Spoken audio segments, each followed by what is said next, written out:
everybody, and welcome to another live stream here on youtube.com/Johnny Chiodini. I hope my mic's coming through. Just occurred to me I didn't test it before, but it seems to be getting levels, so I'm sure you'll let me know if you can hear me or not in a moment. Yes, it all seems to be fine, because there's no flood of people going, can't hear you, so that's nice. Hi, everyone, I hope you're well. Welcome to another painting stream. It's Tuesday, not Monday, for the second Tuesday in a row we're streaming. Which is nice. Basically, last Monday I wasn't feeling well. Yesterday I was feeling fine, but my voice was a little bit gone from yelling at sport on Sunday. I saw the... I met up with some friends and we watched the England team win the Euro Cup final, which was pretty great. So that was good. There was a the nice which says, I heard that it came home. It did, it came home. First international tournament England's won since 1966. Big up the women's team. So there we go. So what are we going to paint today? Well, you may remember a few weeks ago I did an underpainting stream, during which we were messing around with this lot, the Tarantulos Brood for Age of Sigmar Warcry, and we underpainted them, which is to say we used black and white and grey paints to build in a sense of light and shadow and what we call tonal values, because it just makes it slightly easier to paint the models when you actually start throwing colour down.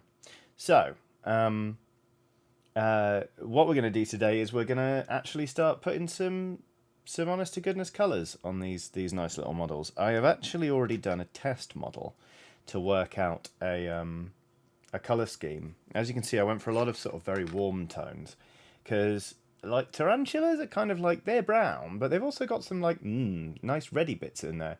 So I went for sort of an orange on the cape.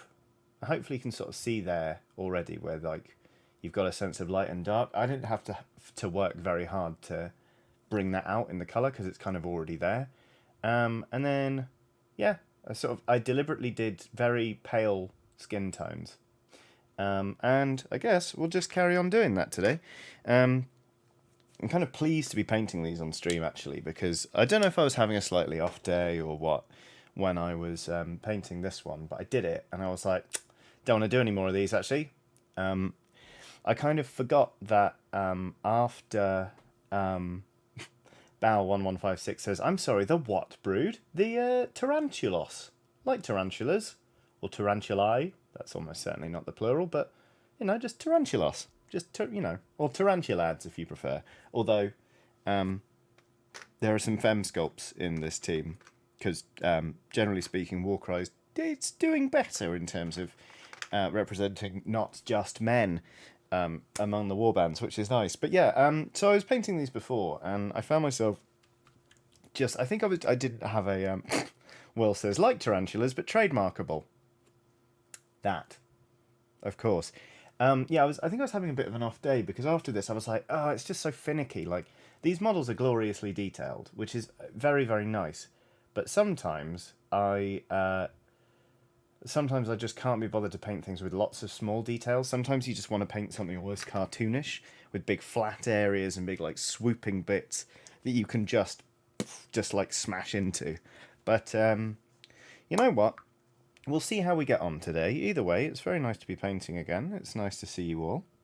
I hope everyone had a lovely weekend, and that your week this week is going all right.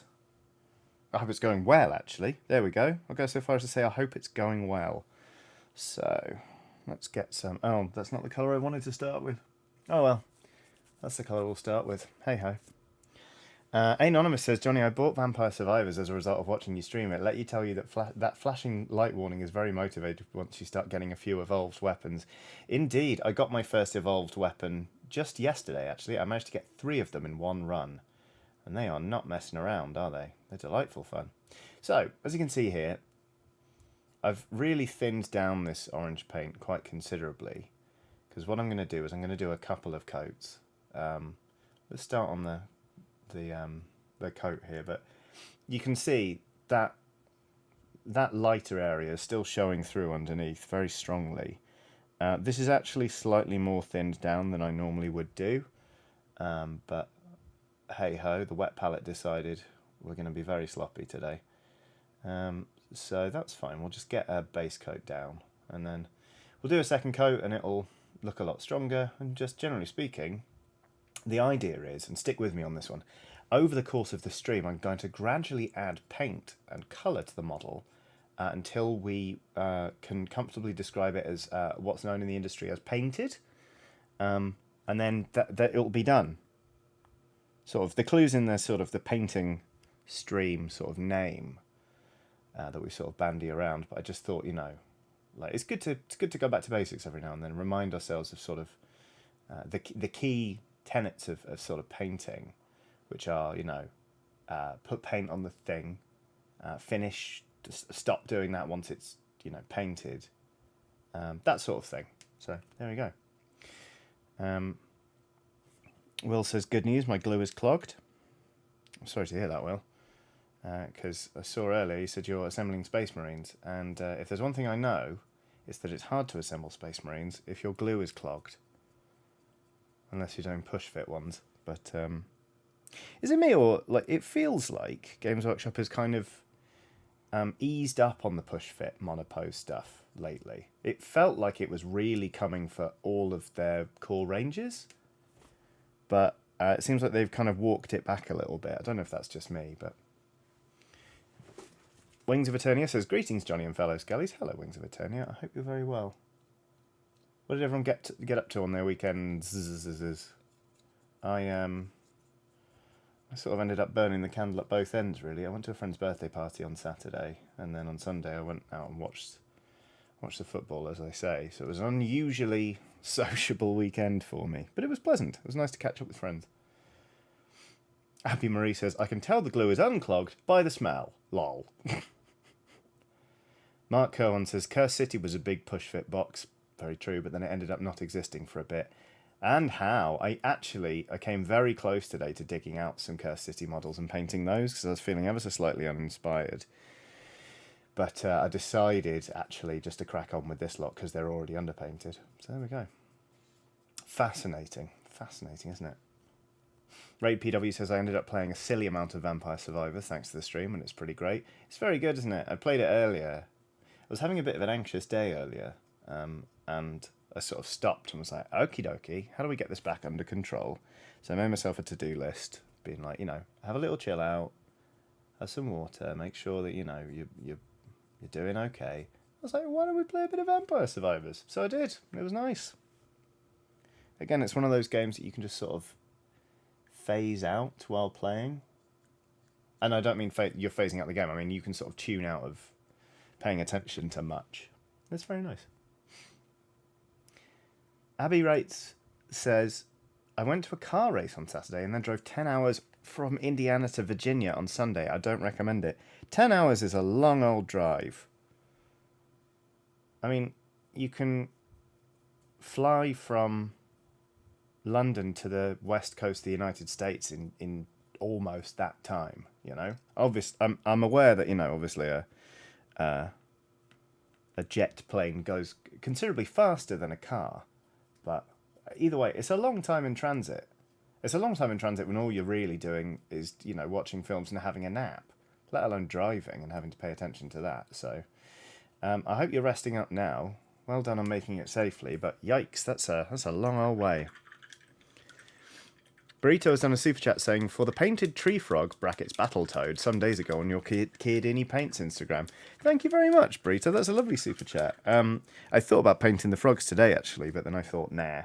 But yeah, pleased to say that I've launched a separate Instagram account for my hobby painting. It's Kiadini_paints, if you want to have a look at that. Before anyone asks, no, this is not paint water. Although I'm sure I'm going to accidentally paint my drink water later on. Alex Simpkins says, where did you get the frogs? I got the frogs from... Well, I 3D printed them, but they are from Punga. Punga is they're a Russian company, actually. that make some very nice sculpts. Obviously, it's like feels a bit weird to be like, yeah, so there's this Russian company and they do great stuff at the moment, given the war on Ukraine. But they have at least come out and sort of condemned it in as strong a fashion as they can, I imagine. So, like, yeah, awkward, but I kind of... It's one of those things where it's like, how like Twitch shut down revenue for all Russian streamers, like, immediately after the invasion. It's like, that's awful. That's dreadful. But also, like, somebody playing, like, League of Legends on Twitch, like, they're not... It's a it's a fucking mess, is what it is. Because, like, punishing individuals like that, when their feeling might well go against what is going on, is absolutely grim. But then, of course, like, it doesn't look or feel great to be like, big up Russia right now. So anyway, but yeah, Punga, they've done these frogs. I printed some of them off, and I painted one on a day off, and it looks like I painted it in the colours of an Amazonian poison dart frog. So that's nice. Claire de Bear has done a super chat saying, I did Formula E on Sunday and can highly recommend. That, yeah, it seems like that is sort of really gaining traction at the minute, Formula E. It seems like a lot more people are getting interested in it, which is nice. Because that's...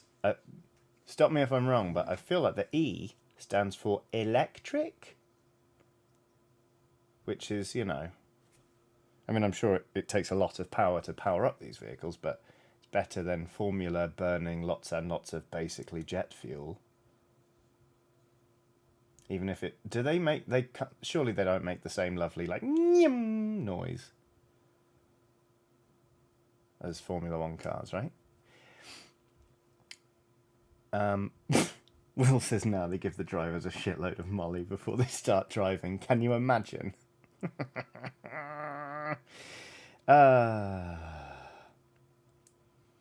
Faye and Tired is on a super chat saying, thank you for the stream today. After losing my top surgery console, I needed you in LSPs.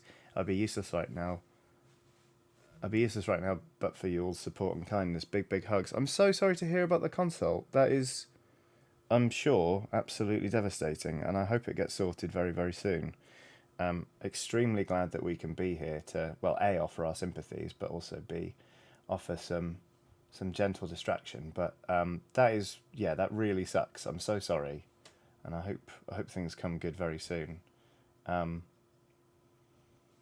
If there's anything we can do, also, could you let me know, Faye and Tide? Like, if I don't know if you're on the Discord or whether you're on Twitter or anything, but if you do want to drop me a line and see if we can, I don't know, maybe, like, I don't know if a fundraiser would be useful or what have you, but let me know either way. But I'm sorry about that. Watson's just getting comfortable at my feet. Where was the... Manuel Rivera says, how long do these paints last? I wanted to buy the Blood Bowl 2nd edition set, but after that I won't be able to paint more anytime soon. Don't want to end up with a bunch of mostly new paints. If you seal them properly, they last a long time. I've still got paints in my paint box that I use, that I bought in like 2017. That was my entry point into the hobby, to be honest, so I can't really tell you beyond that, but I'm sure other people in chat will be able to tell you. But properly stored, I feel like acrylic paints do last a long time, and you can rescue old ones, not like in an eldritch way. You can rescue the old ones. You can rescue old paints with like matte medium and airbrush thinner, and just really shaking them. So,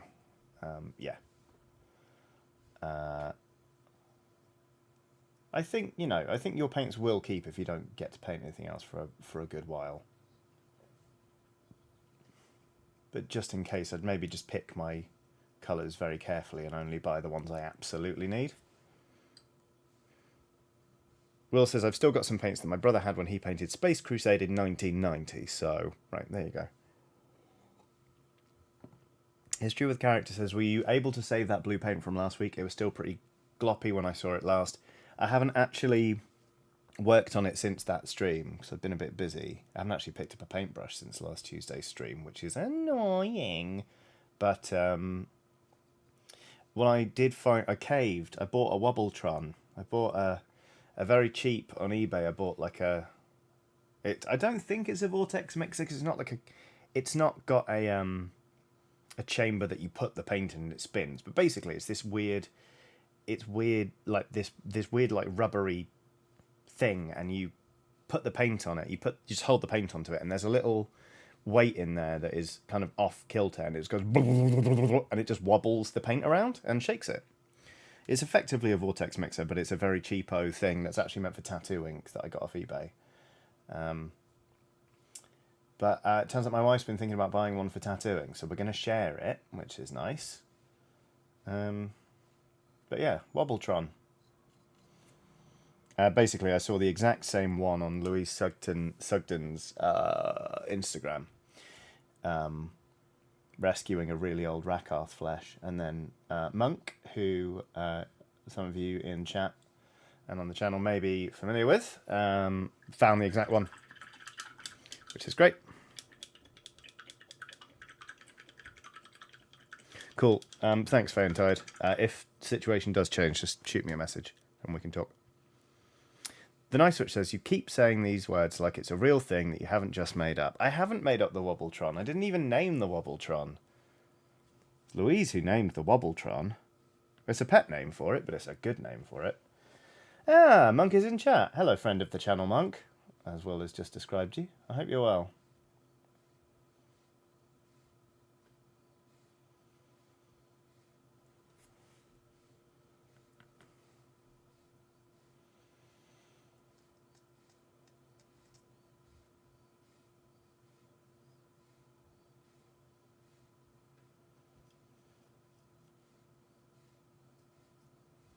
Friends of the Forest says, I know this was a long time ago, but you did a late to the party with Aoife on typing of the dead. And I found out there are 2 of that title, so you've been vindicated. The heart emoji. Yeah, we did typing of the dead overkill. Enough said, really, about that particular video. That was quite embarrassing. But quite fun, but quite embarrassing. So, right. So we're going to do a bit more of this orange. We can do sort of a second thinned down coat. Again, to keep the shade in there, but to build up that colour. So again, we've really thinned these paints down quite a lot. But the idea is build up the vibrancy while keeping that tonal value. Be good if I painted with the miniature like sort of centered though, wouldn't it? That would be nice.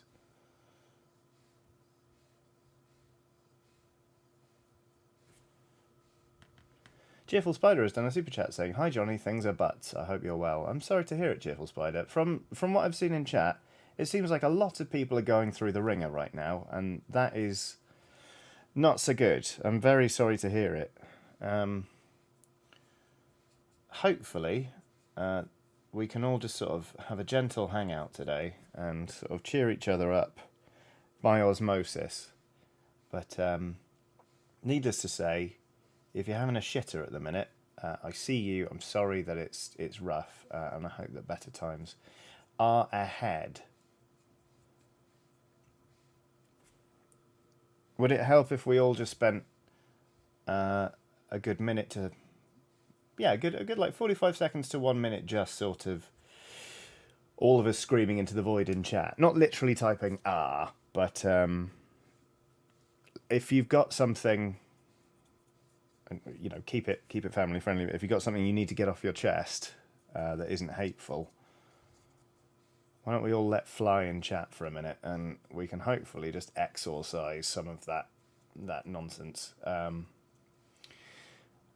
So I'll tell you what, we'll do it in 5, 4, 3, 2, 1.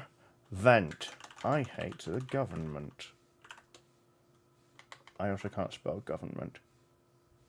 That's how you spell government. There we go.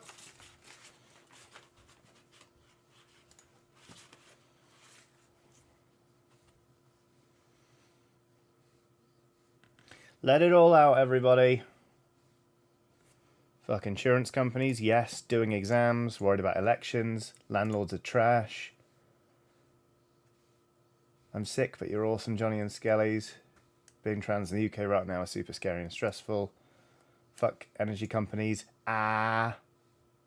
This is good. Keep it going.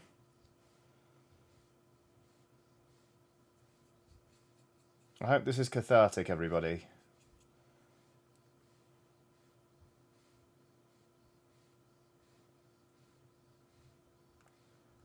Cold callers. So many cold callers. I hate them.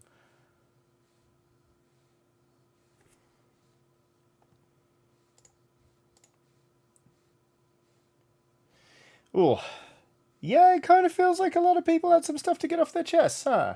I really hope this is unburdening everybody. You're doing... Look, all of you are doing fucking great. Because you know what? I'm seeing all of these things coming through, and all of them are indicative of, like, what I would say are good values. Like, no one here is complaining about a thing where I'm like, that's a weird thing to be het up about. So, you know what? Like, it's obvious. A lot of us have struggles at the minute. But they're the right struggles. They're good struggles. Not good struggles, but you know what I mean. No one's complaining that they have to pay their employees fairly so that they can't afford a second yacht. You know what I mean? You're doing all right, you lot. I think you're all bloody great, quite frankly. I've got 2 super chats. I'll work backwards. Charles Gayson, I'm sorry if I mispronounced your name, says, I love that I caught this stream this morning. I'm like very... Will. Oh God. Yeah, I'm very glad you're here, Charles. Thank you very much for the super chat. And hopefully you are doing all right yourself. And then to sort of bring us back into the normal sort of flow of chat, Corvus Albright has done a super chat saying, commiseration haiku for commiseration haiku time. Exhausting weekend. 7-syllable arg. I would like a nap. Beautiful. Beautiful, Corvus. You know what? Unironically, I was thinking about you last night, and thinking about your haikus, because coincidentally, a friend of mine sent me several haikus in a row, because he and I both love Returnal, but there's a boss. I don't think it's a spoiler to say there's a boss called Nemesis that I haven't beaten yet, but he has, and he keeps being like, please, not harassing me, but he's like, please beat Nemesis because I really need to talk to someone about it. And yesterday he sent me a series of haikus. I'll read them out in a second, trying to encourage me to do it. And then I was sending him haikus back to explain what my run was like, because I was having another run, but I was feeling a bit rusty. And you know what? They really are, unironically, a beautiful poetry form. Like, they're really beautiful. The nice switch says, I've been playing Returnal, and I think I hate it, but I keep playing it. I fucking love it. I mean, it is right up my street, but my God, I love that game. I was tempted to stream it again this Thursday, but to be honest with you, there's a couple of games on the go that I really want to stream at the minute. One of them was recommended to me, and I can't remember the name. I can't remember the name of either of them, but there are a couple of games I really want to stream this Thursday, so I won't do Returnal, but still. Cheerful Spider has done her super chat saying, Johnny, you're wonderful, thank you. That's very kind of you, Cheerful Spider. Thank you very much. We're all just trying to get by, aren't we? But look at that. Look how nice and bright, but also look how light and dark this cloak is. That's why I like underpainting. Because even just laying down, not even shading it, only just using the one tone, we've got an interesting looking cloak that seems like quite nice and fluid and covered in spiders, which is nice. Right, let me read you out these haikus, because my God, they're so good. So I'll even go full face.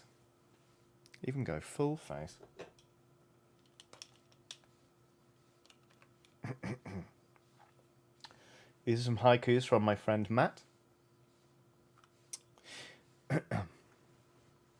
Their name is Johnny, a busy professional, many commitments. New haiku. But what if they could ignore all of life's richness and instead focus? new haiku. One priority is to defeat Nemesis in Returnal soon. For a friend needs chat, and no one else that he knows will be strong enough. Only Johnny can. The monster, it must be slain. Take on this challenge. Which is a fucking lovely thing to receive. And actually, not like, honest to God, because I was a little bit tired yesterday, got me to go play some Returnal, and I had a great time. So I sent him 3 over the course of about half an hour. Almost at the boss. Astronaut figure in hand. Lots of robot pricks. And then, 4 minutes later, nearly bought the farm. Massive Goliath turned up. Just about scraped by. And then finally, gave it a good go. First phase is a bastard thing. Fucking Nemesis. But then, Matt sent me back a trio of haikus. Sometimes it feels like the bullet hell is too much, and there is no hope. Large silphium vials, little astronaut figure, leech rounds for carbine. Mix with some good luck. You only need to win once. I believe in you.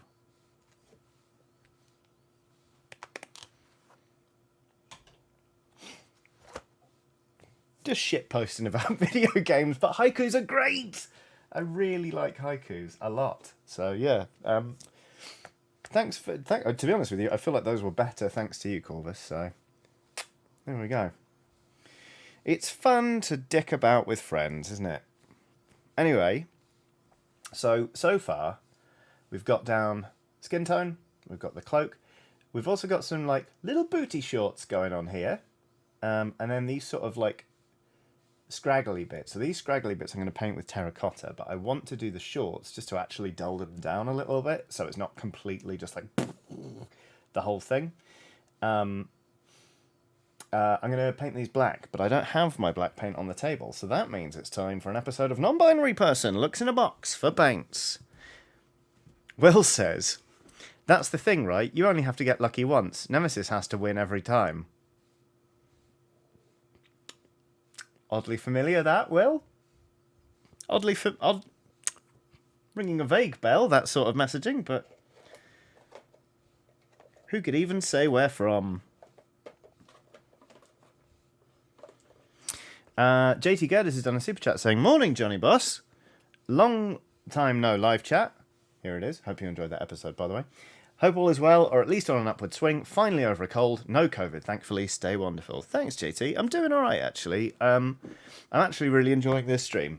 I say actually as if like that's a surprise, and I don't normally. I do normally enjoy these streams, but I was having a bit of an anxious day today, so I feel like I've got it under control again, which is very pleasant. I'm actually enjoying painting these minis, which does feel like a surprise, because last time I painted one of these, I did this thing, and I just didn't have fun. But I'm having fun with this, which is nice. Nick Chanamo Smith has done a super chat saying, received my first royalties from my book sales this week, so wanted to share with the person whose videos it kept me sane while working. Love to you and all the LSPs. I mean, congratulations again, Nick, for getting your book out there. That is, I mean, to get something finished and then to dare to put it out there for people to actually consume is like an incredible act of frankly, I'm not even joking, of bravery. So congratulations to you. That's massive.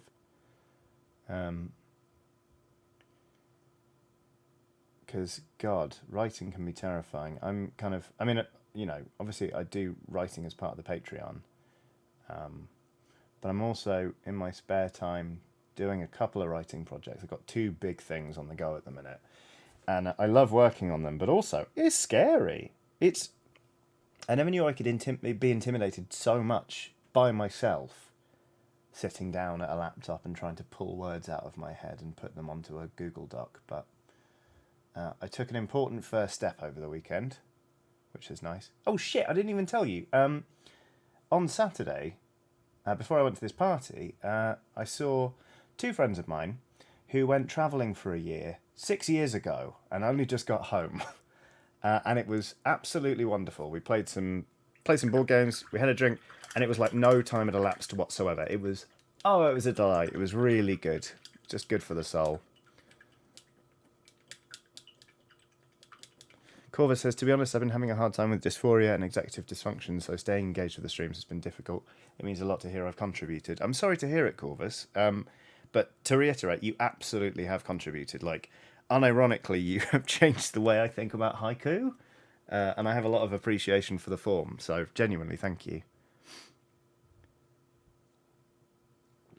JT says, alas, I have to depart for meetings. Fun. Catch you all later. Take care, JT. I hope all of the meetings are good and that they all turn out to be things that realistically couldn't have just been an email.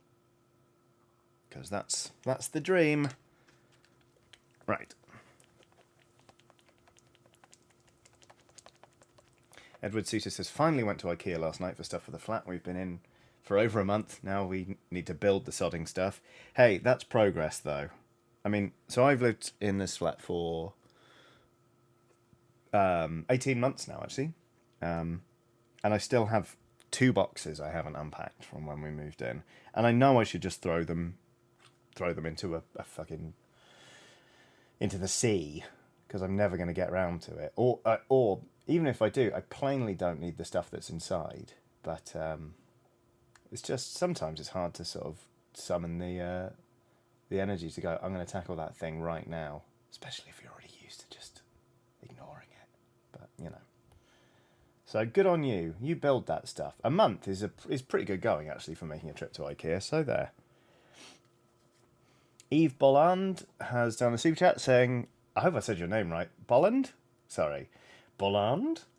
Well, I've said it 2 ways now, so I've definitely biffed it on one of them. But hey, Eve is on a super chat saying, hey, Johnny, going through the Ox Venture from the start and really getting me through a bad spell. So much love to you and the rest of the Ox crew. I am very pleased to hear that it's helping. I mean, you know, if nothing else, there's a lot of it now, isn't there? So it should tide you over for quite a while. But I hope you're really enjoying it. It's so surreal that it's been going as long as it has, to be perfectly honest with you. So I really, really do hope you're enjoying it. Thank you for the super chat. And I hope things improve very, very soon. Meanwhile, Framed Mugshot, a strong username if ever I've seen one, has done a super chat saying, here's a thank you instead of the baby GM question I was originally going to put here because I accidentally answered it myself while typing the question out. Oh, yeah, Framed Mugshot. There is nothing, honestly, it's a very weird and very specific pleasure, but it's a pleasure nonetheless when you start typing out a question and you're like, I know the answer to this, actually. It's lovely how sometimes just verbalizing something or, you know, putting something into text can make you realize what it is you either want or what you think or what would just be the best idea. It's great. I feel like I accidentally do it a lot with friends where I'm like, would it be good if it... no, actually, no, it's fine. Thank you, you've been so helpful.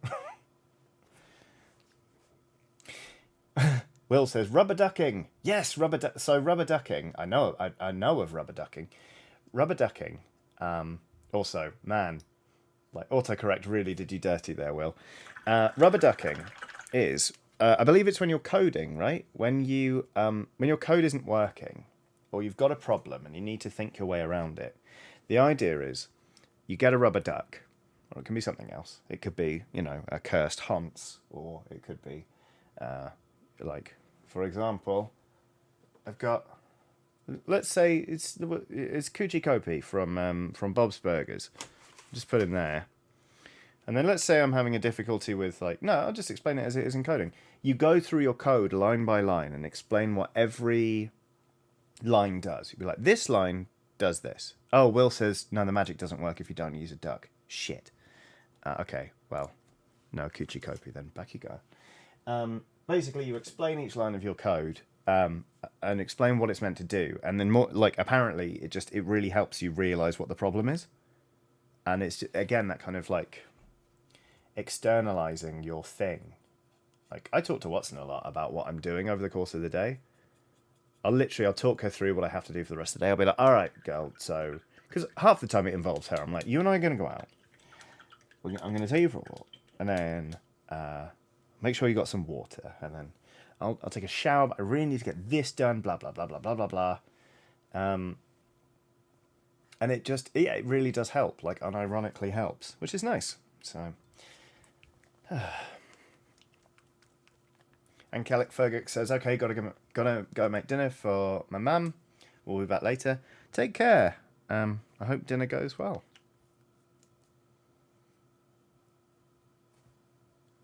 Adam G says, rubber ducking, you're the one. You make coding lots of fun. Rubber ducking, I'm awfully fond of you.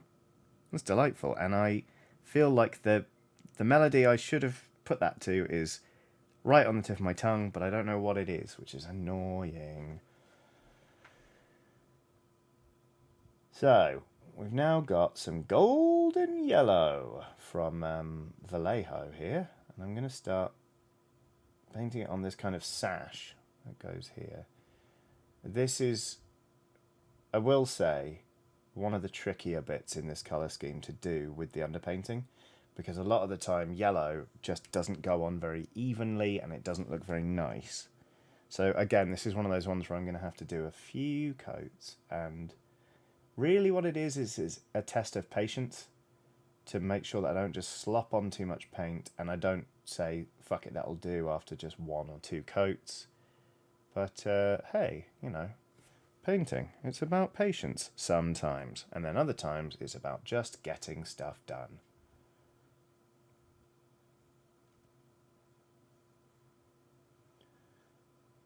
Oh, I'm relieved to be enjoying this.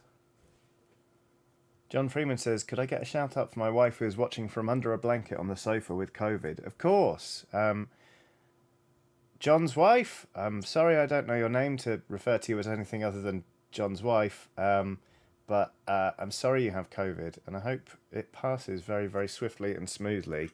Whatever you do, even when you start feeling better, don't push yourself, because it's no joke, the old COVID. You don't need me to tell you that, I'm sure, but still, yeah, it's an awful lot. So be good to yourself, and I hope John is doing many a nice thing for you, above and beyond asking people on the internet to give you a shout out. Hello again. But yeah, be well, and I hope the recovery is swift and smooth. James Winter has done a super chat saying, thank you, Johnny, for being a bright spot during these rubbish times. As a civil servant and union rep, I'm sick of being a punching bag for the Tories. I can only begin to imagine what that is like, James. I'm very sorry that they're such shitbags, basically. Ladies and gentlemen, and all my non-binary siblings, please welcome to the stage Vallejo's Pale Sand. Never far away. Always delighted to see it. Tom Titherington has done a super chat saying, hey Johnny, I've been working on some cable management for a few days. I'm curious, do you find this is zen or annoying? Cable management?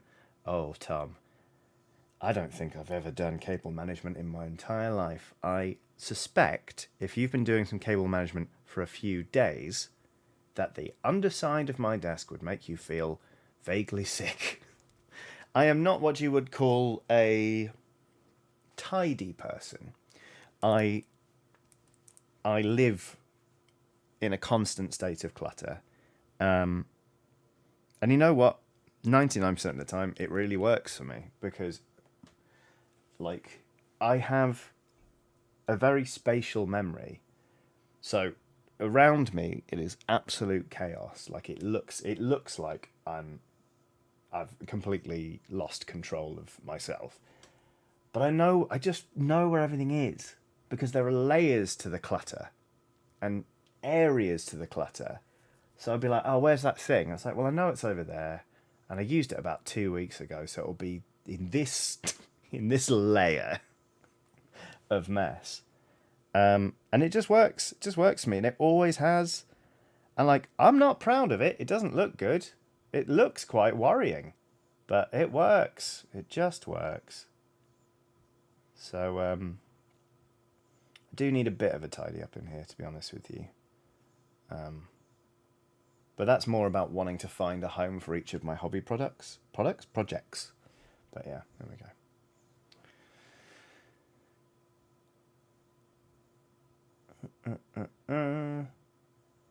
But it's like when we went to start filming Blaze in the Dark again for, Oxventure Presents Blaze in the Dark, and I was like, where's my character sheet? And I was like, oh, I know where it'll be, and it was just, I knew exactly where it was. And months later, Whereas every time I try and organise my hobby stuff, I'm like, where did I... Oh, fuck, it's gone.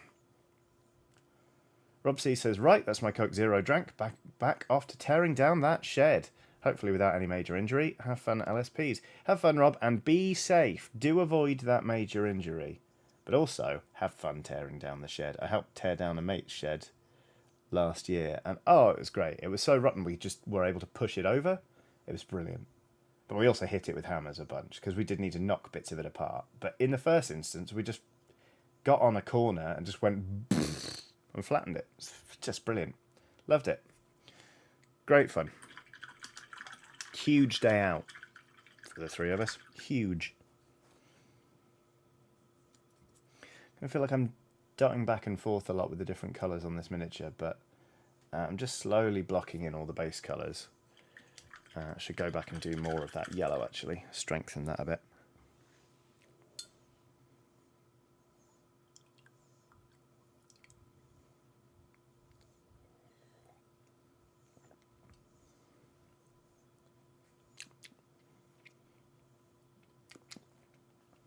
Charlie Stack says, oh my god, yes, I had to dismantle a kitchen once and it was a blast. Oh, yeah.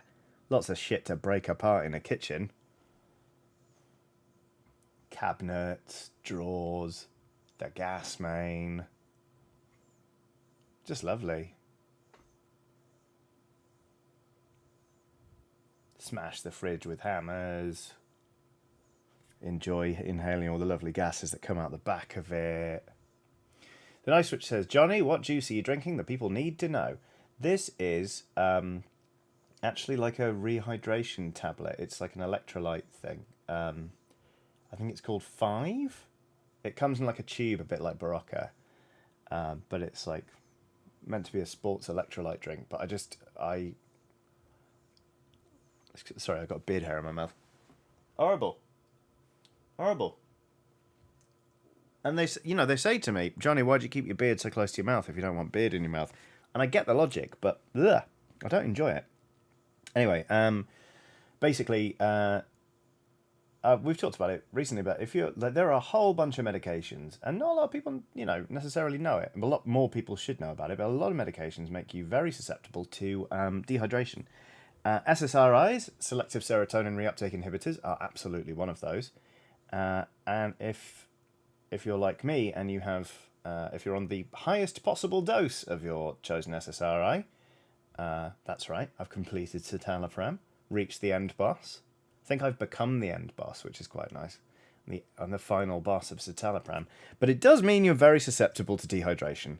So, sort of in the summer, I drink a lot of fluids, but also because if you just pound a lot of water, you can put your electrolytes out of whack. I also sort of have one of these tablets a day, just to make sure I'm all right. The Nice Rich says, I thought it was just going to be like supermarket summer fruits or something. Oh no. Oh no. You want a refreshing drink? Bam! You've got a talking point. But it's quite nice. Yeah. Thomas Damasi says, I'm on 40 milligrams of citalopram. Welcome to the club. That's the thing. There aren't actually that many levels to citalopram. But I don't know. I still felt a sense of achievement. Complete. Citalopram. Completed, mate. Just complete it. Just completed it. So, right. I'm going to run some ideas past you here. Because, right. Hopefully you can see this person here is wearing like a mask. I think it's a mask, that or they do actually have a spidery face. It's hard to tell with this lot because I don't know if you can see this leg is actually like a horrible, weird, spidery foot. Like their foot has actually undergone significant changes to look more like a spider's leg. So I think this is a mask nonetheless, because you've got a chin way under there, but like I'm also like, is that just the way their face is? But I'm tempted to paint this actually metal, apart from these tusks, which I want to do sort of bone, to pick out, to match this stuff up here. It all looks quite Predator, to be honest, doesn't it?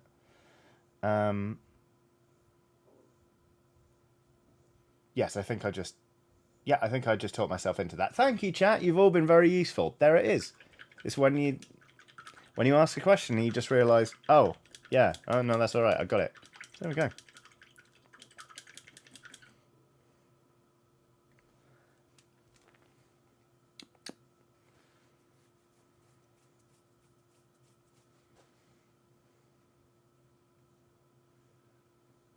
Okay, right. So we also need to paint the hair on this here person. We also need to paint the leather and the weapons. And then we've got this kind of weird swooping effect, which would be quite fun. Let's do that in like ghostly grey, I guess. Or maybe we should just paint it white. We'll have a bang on that in a minute. I want to do more on the skin tones before we shade this. We need to do the hair. Let's paint the hair. Welcome to an episode of Non-Binary Person Browses Their Paint Box, looking for inspiration and a paint. It's ever so slightly different. We will also, however, get out the bold titanium white for that swoopy bit. But what I'd really like is kind of... Oh, Jesus. Well, the best laid plans, etc., etc. I'll be right back. It's all right, Pig. It's a delivery, all right. But what'll it be? It's all right, Pig.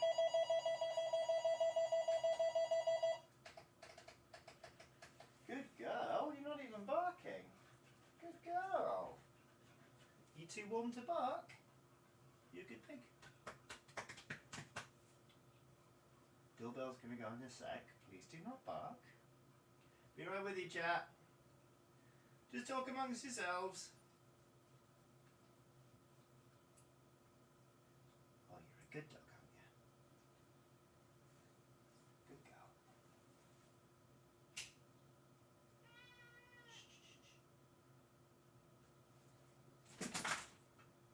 It's alright.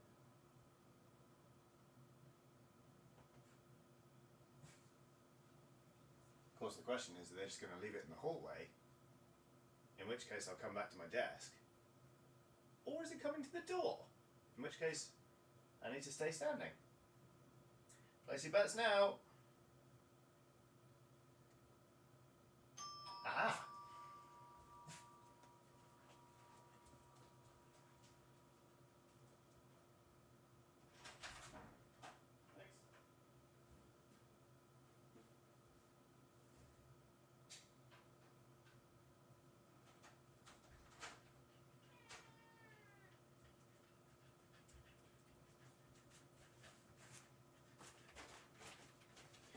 Okie dokie. Thanks for knocking the fan over, Watson. That's great. It's really useful. Okay. Hi, everybody. That was fun. That was a delivery of stuff for Lil Speedy and for her coming litter of kittens, because wow, that cat's going to pop soon. We reckon by the end of the week she's going to give birth. For those of you who may not know, we've taken in a stray cat, and it turns out she's Pignat. So yeah, we're kind of getting all sorts of stuff together, like some cloths, like I think they're called receiving cloths, that are like really soft, but the kittens won't get their claws caught in it or anything like that. And we've got replacement, like kitten milk replacer coming, which is good to mix into their food, or Speedy's food, to be honest, even. But in the off chance they don't nurse successfully, we can also supplement them and all that kind of stuff. So it is a busy time, preparing for the number of cats in this flat to skyrocket. But you know what? It's better that than she's sort of out there having astray. So, okay. Baneblade Brown? Yeah, fuck it, why not? We're going to do this kind of sort of light, sort of like That's a horrible, like, I don't know. This looks lank. It looks, you know, when hair's just like. I kind of want their hair to look really not cared for in and amongst all of the sort of vibrant stuff. So we're going to go with Baneblade Brown. Apologies to anyone whose natural hair colour is that. I'm sure your hair is gorgeous. But yeah, there we go. The Nice Switch says, Johnny, can you please tell us what brush you're using? Of course. Like I use for, to be honest, most of my painting these days, this is a Citadel Colour synthetic small base brush. It's just a really good workhorse. Like, it's, you know, these brushes like hold a really good tip over time. They're synthetic, so, you know, they're friendly to animals insofar as that no animals are like harmed to make the brush. It's more just kind of harming the planet in a more existential, like, just using up resources kind of way. But I just think they're great, so that's what I'm using right now. And yeah, later on I'll switch to a different brush, and I'll let you know what it is then. But we're just using it on the hair here.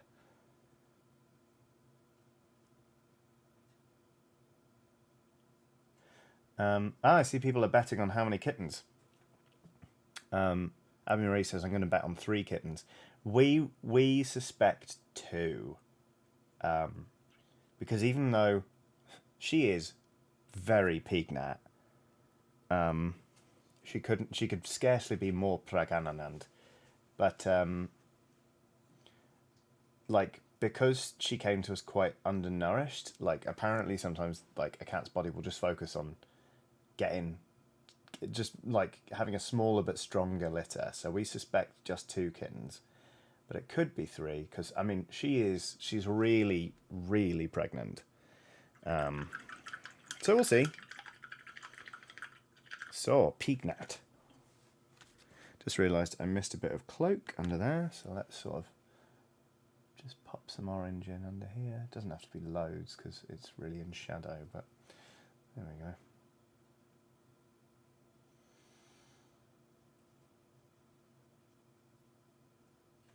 But Speedy, suffice it to say, has got bolder to like recently. She's roaming out of the office as much as she wants these days. But also today she just rocked up in the kitchen and ate both of the other cats' food after eating her own food. She's really going for it. Shannon Fallback says, 1 massive kitten. Genuinely could happen. She is 2.9 kilograms at the minute. And she is a small cat. She's only 6 months old, we reckon. So, like, I don't know. We reckon there's a good amount of kitten in there, but not, like, loads. So, we'll see. Anyway, right. Ping, ping.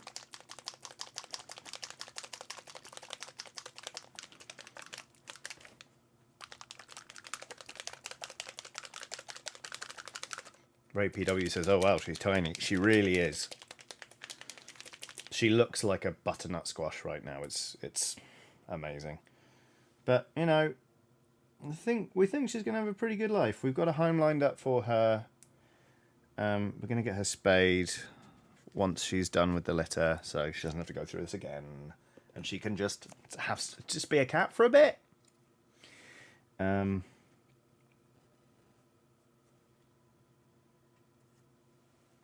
that'll be nice, we think.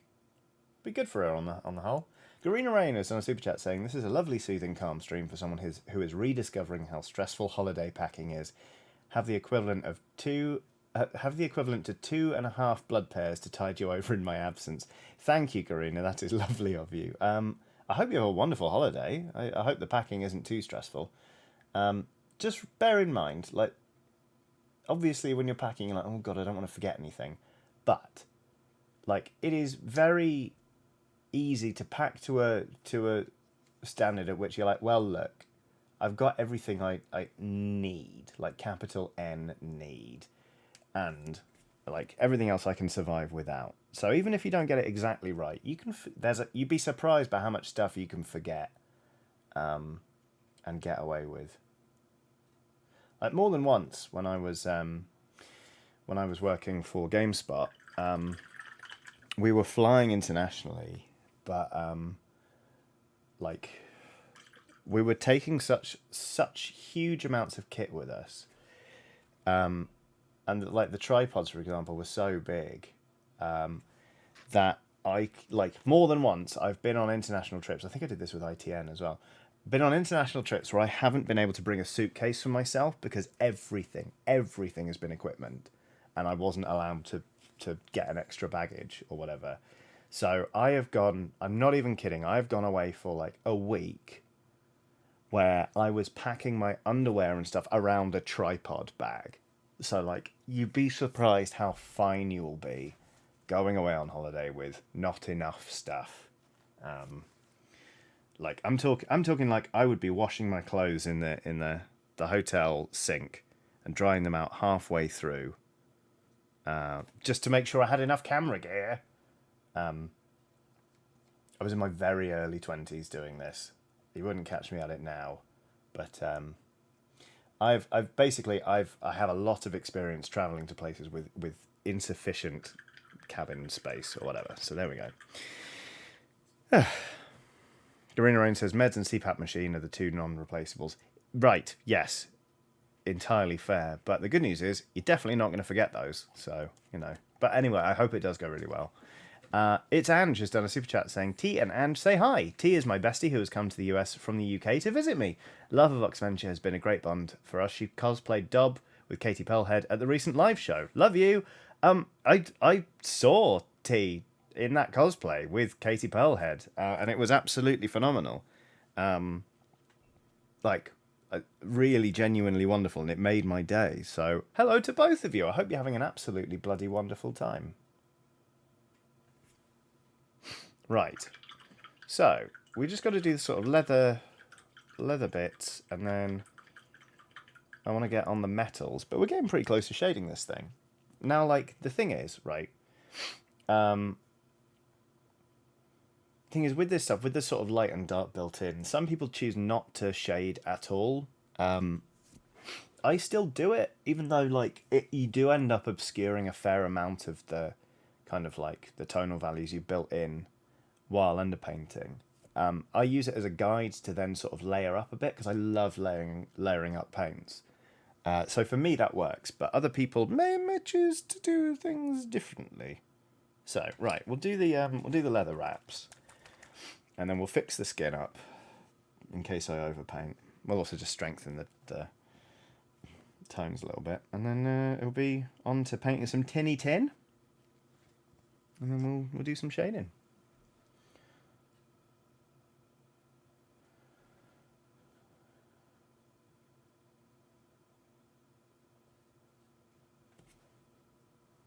Fuck off, pop up. There we go.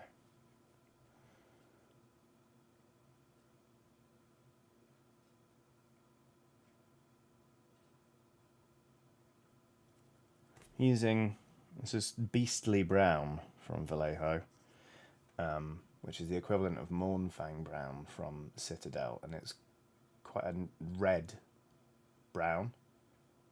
So I really like the way it works with the rest of the colours on these models. Just a bit of fun, really.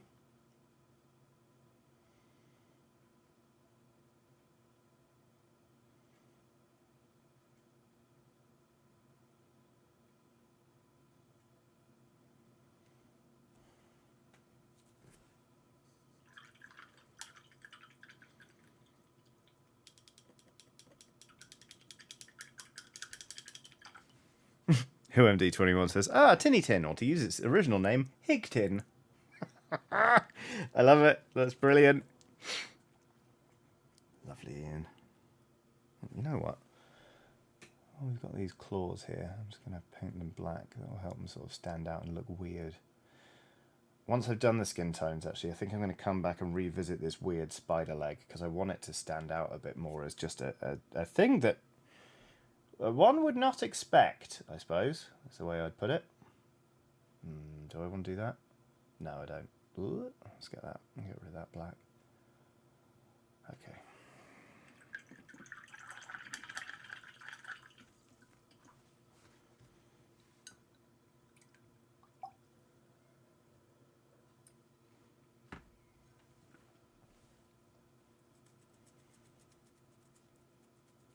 Yeah, let's do some skin, and then...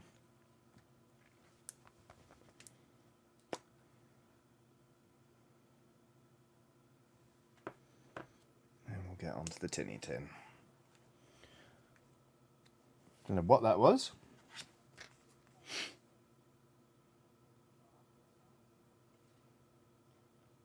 Something just flew either across or out of my face, which is not great when you're streaming live on the internet. But literally no idea what that was. So hopefully it didn't come out my nose. Just stop really... stop talking about it. That would be the easiest way to get past it, wouldn't it, Johnny? This is absolutely not going into the bank of things that keep you awake at 4 in the morning when you can't sleep. Okay, all right, good. Glad we had this talk.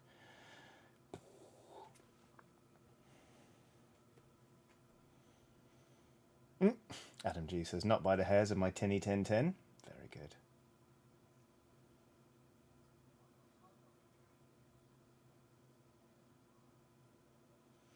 Just ever so slightly wanting to build up the tone on this skin because it looks very grey in a way that doesn't look like it's, you know, got light and dark. It just looks sallow. So, right.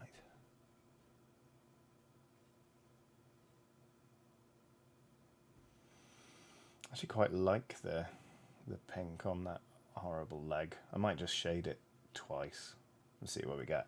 We'll have a look. We'll experiment. It'll be fun. Oh, I missed a bit of leather wrap. Dr. Moss says, watching from the same time zone as Johnny for the first time. In Glasgow for a conference, but done for the day. Ah, I hope Glasgow treats you well. Isn't it nice when it's 5 p.m?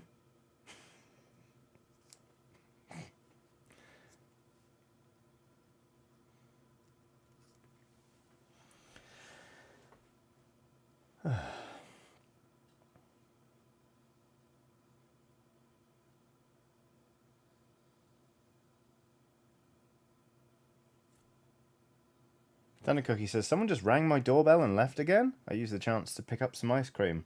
Looks like you've been knocked down gingered.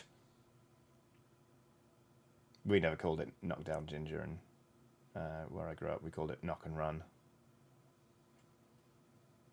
I know some people call it ding dong ditch. Knock down ginger, I think, is objectively the funniest name for it. The Nice Witch says, Nicky Knocky Nine Doors, thank you. I forgot about that. I forgot about Nicky Knocky Nine Doors. That is a bloody great name for it as well. Wouldn't say I grew up in one of the most exciting bits of the UK. Bedfordshire. Oh, is that meant to be saliva and like venom? Probably. Ah, we'll have some fun with that in a bit. We'll put some Nurgle's Rot on it or something. Lion Lobster says, hey, don't knock down the gingers. We're doing our best. Sorry. Rotten Luck says, we call it Knock-a-Door Dash. Knock-a-Door Dash. Earl says, hey, now, there are a lot of good things in Bedfordshire. Go on.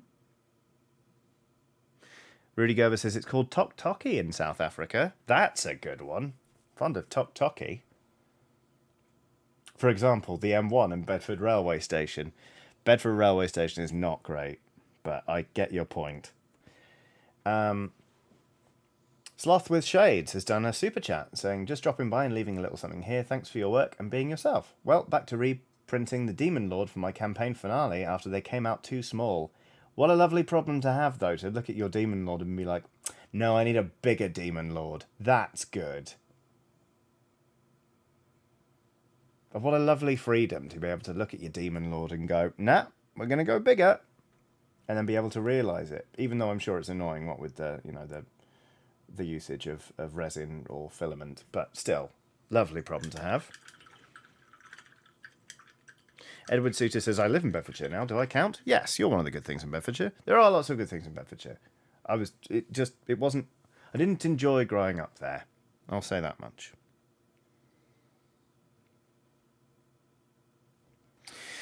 Right, looks like we're going to do some tinny tin.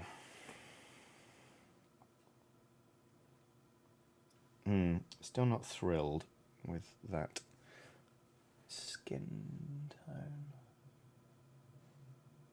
It's just not very even. I think what I might do actually is go to a smaller brush. I'll tell you which one when it happens. And actually layer up some pale flesh from Vallejo, which is, I would say, too fucking pale in 9 out of 10 applications. But in this one, it's pretty good.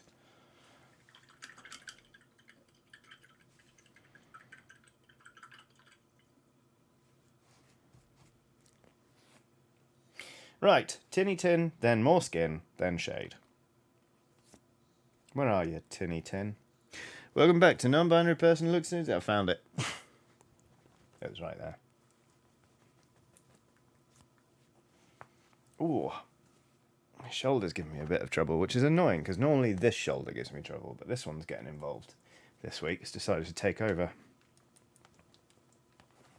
Shoulders, eh? Who'd have them?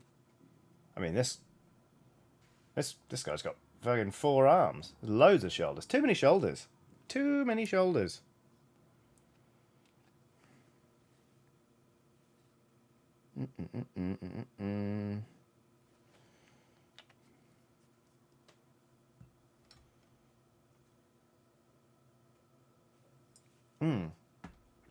God, that's no, it's really bugging me. Hang on, one sec.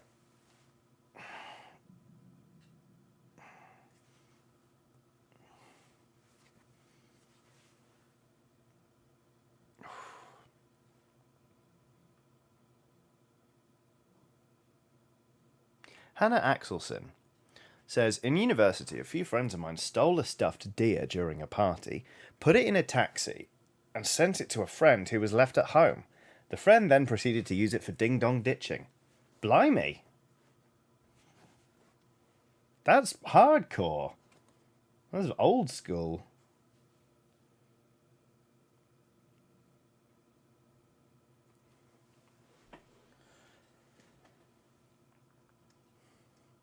West Coast Weaver says, I like shoulders. They can facilitate arm movement. You're not wrong. They can, but mine aren't at the minute. Well, they are, but not in a nice way. Okay, yeah, I'm glad I did this as a metal mask.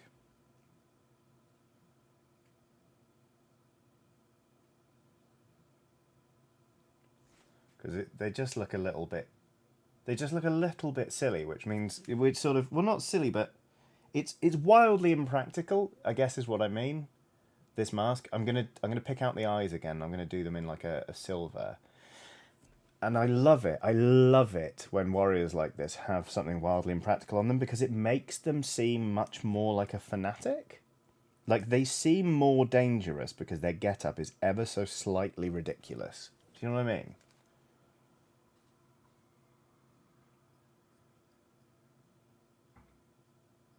Just makes me happy. And as a wise woman once said, if it makes you happy, it can't be that ad. If it makes you happy, why the hell are you so sad? Could have done without the second half of that, really, from her, but... hey, makes you think. Jesse Wilkins says, just finished my Ash Waste Leader, and it was my first time using Blood for the Blood God paint. Isn't it fun?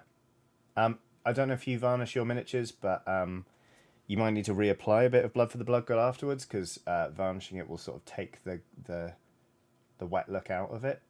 But I really enjoy that paint. I think it's tremendous.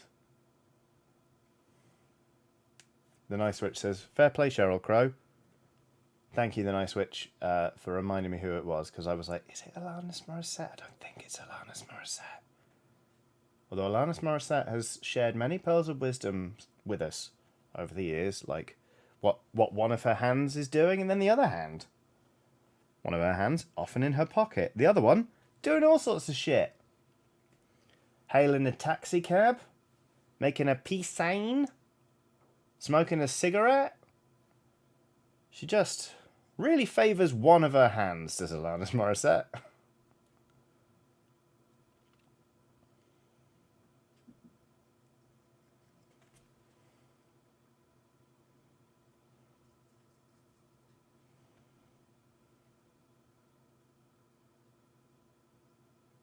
Playing piano. Thank you, Secret Agent Sam.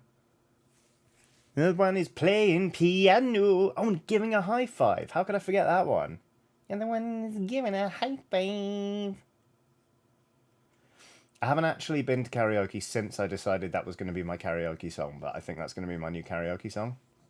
For a while, it was Rasputin by Boney M, and then it was Bring Me to Life by Evanescence. But I think I'm ready for a bit of Alanis, frankly. And the other one is hailing a taxi cab.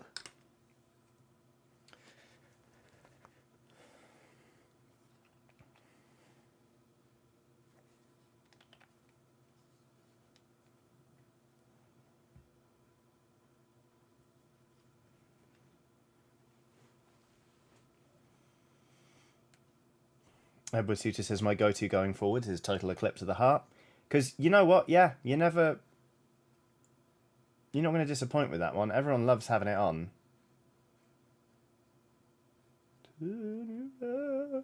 Tune. My voice is still a little bit boned from yelling at the football. But, you know, it was a good game.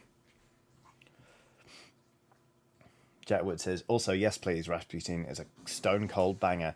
That started, it used to be mine and Aoife's duet when we both worked at Eurogamer, because one time we were going to karaoke and we discovered that Chris Pratt had never heard the song before. So we were like, we're going to educate you, boy. And we sang it at him and he was like, okay, I get it now. But also that was a lot. And we were like, I bet it was. And then we all got a drink. Good times. Simpler times.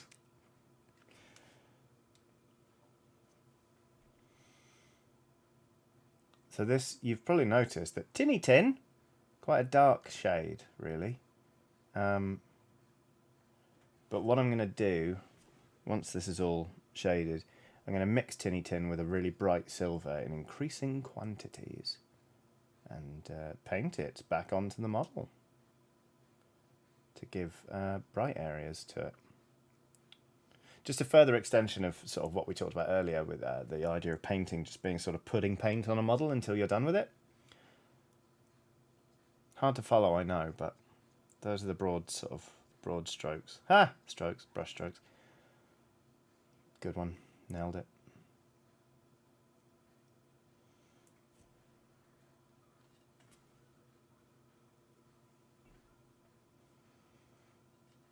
Hendrix says, foxy lady in the style of Matt Berry, says Wizboom88.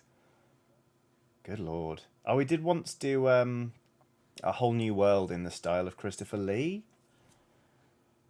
It was the Christmas party 2019, my last at Gamer Network. Well, my last in-person one at Gamer Network. Because obviously 2020 we were a bit busy being indoors. Yeah,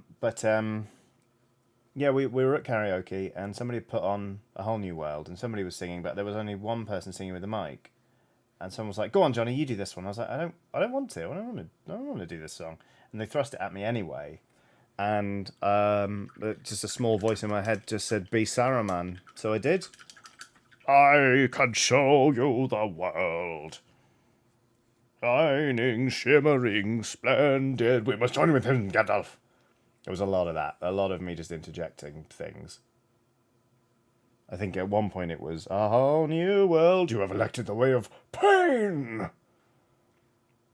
Not my best performance, but up there probably. It's fairly up there.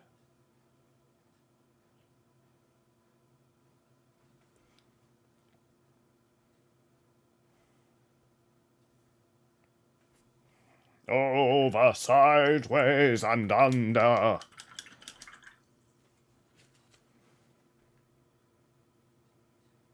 On a magic carpet ride, etc., etc.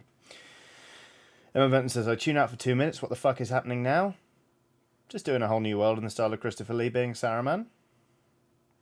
Why, what's happening with you, Emma? How's your day going?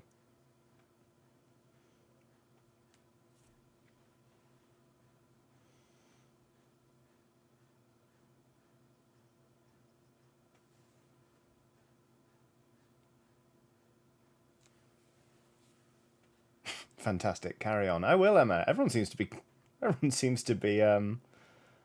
quietly ignoring it, to be honest with you. Just talking about fake pockets in women's clothing, which is, I admit, a better topic of conversation than what the fuck is Johnny doing.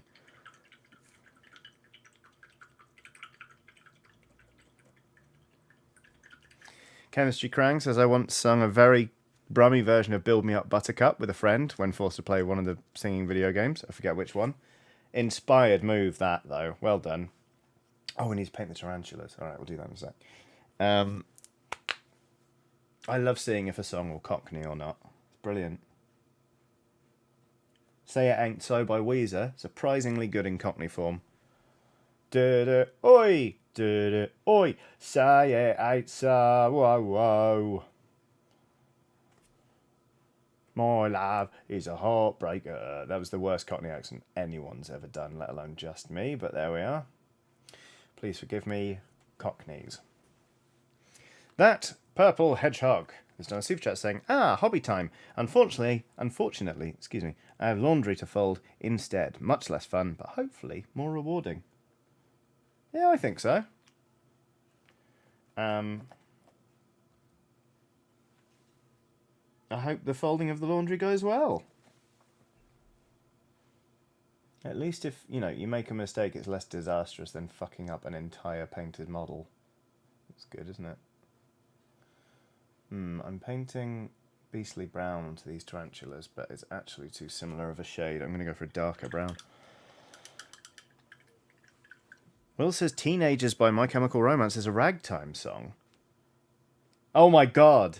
Teenagers scare the living shit out of me. They don't tell it so long it's up to the me. Oh my god, Will. That's never going to be the same again. Don't go so fucking for you. Did they leave you alone? But not me. Oi, oi, oi! Fucking hell. Oh, that's good. That's very good, that is. By very good, I of course mean extremely cursed.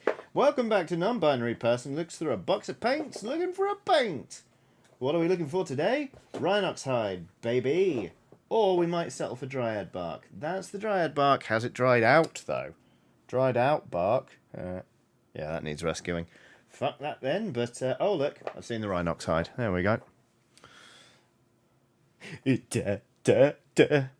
Teenagers scare the living shit out of me.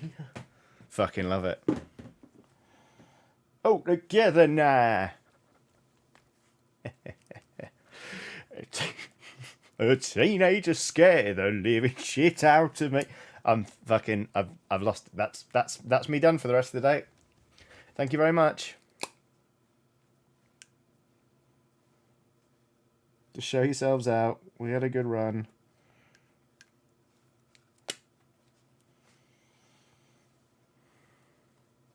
Edward Suter says, didn't Sir Christopher Lee do a metal album about Charlemagne? He did. He's descended from Charlemagne. That's why.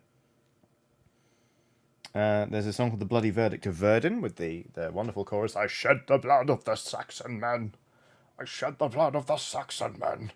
It's brilliant. He also did a metal version of I, Don Quixote, the Man of La Mancha, which is a Gilbert and Sullivan song, I want to say. It's pretty great. He had a great voice. Like, he was known as a singer in films for a good long while. Like, he sang a lot before kind of, obviously, younger audiences will remember him as Saruman, but he was also, big in horror and all that kind of stuff. But he was well known to be like a proper singer, proper artist.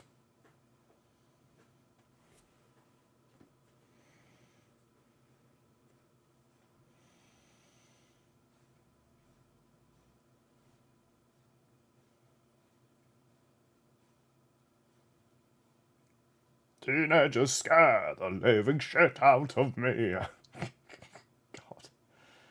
Just stop it, Johnny. You're going overboard now. Right, there we go. We've sort of... The tarantulas are a more noticeable colour, at least, on the back. I could do with a bit more work.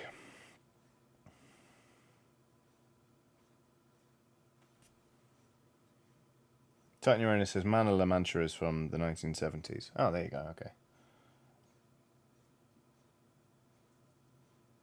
It's worth listening to, the Christopher Lee version. It's brilliant. Hear me now.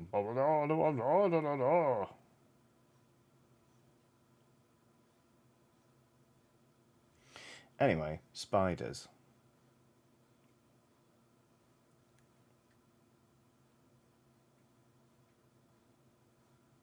Yep. So here's how we're looking. We're going to do a little bit of layering up on the skin, like I threatened a long time ago. While these delightful spiders dry, then I'm going to put a lighter brown sort of in the middle of their backs. We need to do something about these sort of poisonous ropes. I think I'm just going to throw some like very vibrant green paint on there, and then we'll go from there. So there we go. And then we'll be able to shade this thing, and then we'll crack on with painting it. Oh shit! Put way too much paint on the palette then. Is there anything I need to paint a very, very light pink? Not really. Oh well. Oh, that really is a lot of paint. I wonder if I can, you know what, let's try it. Oh shit, don't drop the fucking model. Nope, that's not going to work. Never mind. Sometimes if a bottle's half empty, you can sort of give it a squeeze and then like suck some of the paint back in, but there's no chance with that. Ah, well.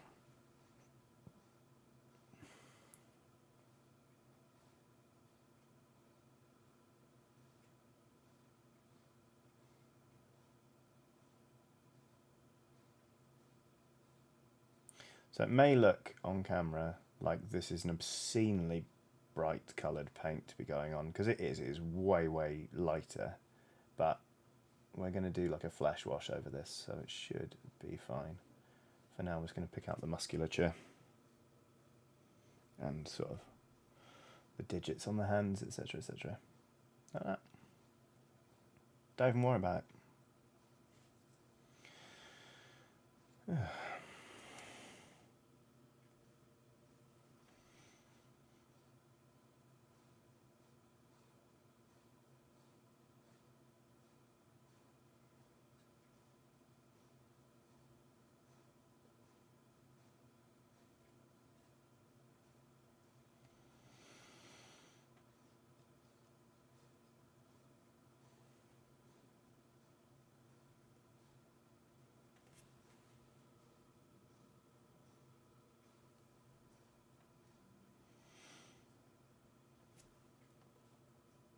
Fantide says, should I get Strange Horticulture or Ravenous Devils to relax today? I cannot decide. I've been staring at both for 30 minutes. Get Strange Horticulture.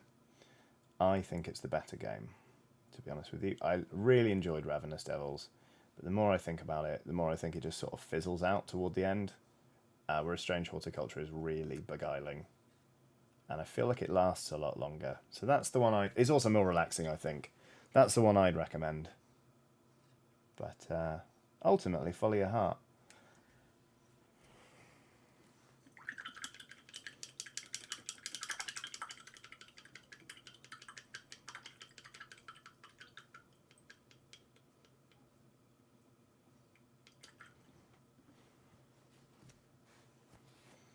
Right. Let's have a little rummage in the paint box. Try and find a very green paint, why not?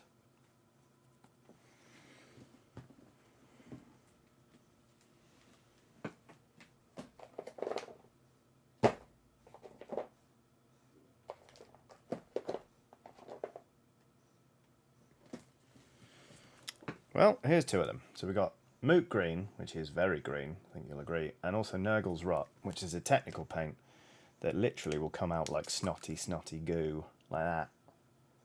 Which I think I might prefer to use, but I need to give this a really good shake. So maybe I'll set up the Wobbletron in the break. Actually, I don't have a spare plug, so no, I won't.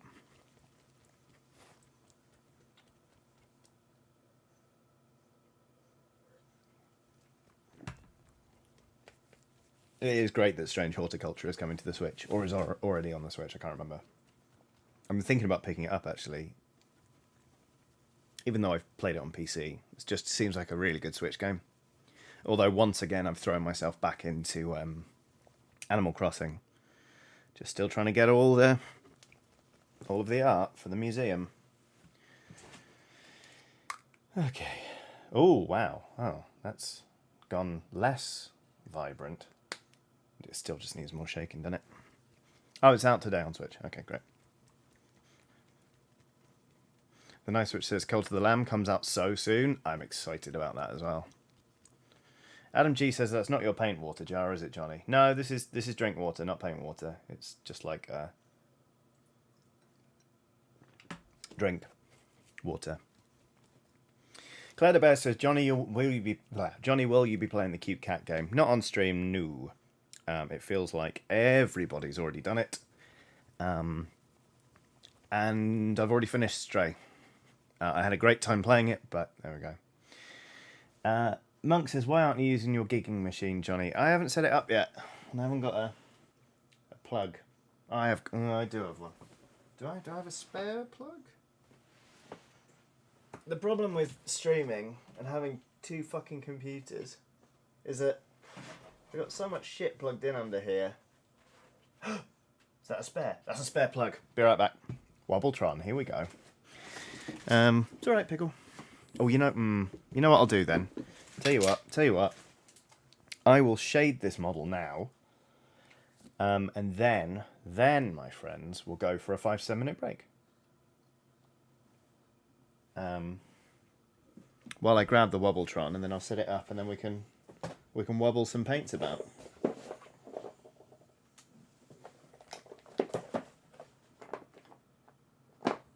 In the meantime, hello, welcome to Non-Binary Person Looks Through a Box of Paints. Today we're looking for Reikland Flesh Shade.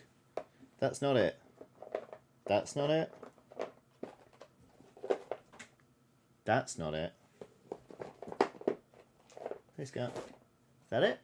There it is. Great.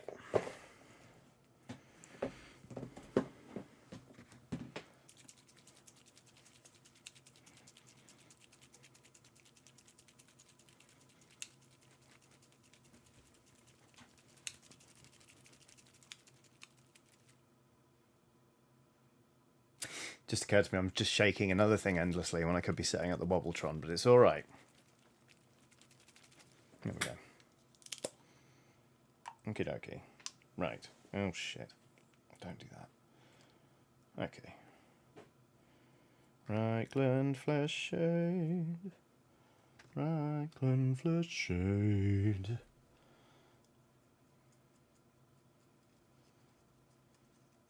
On it goes. Adding some contrast. Like a pal. Is that too much? Maybe it is. Maybe it's not. We'll see.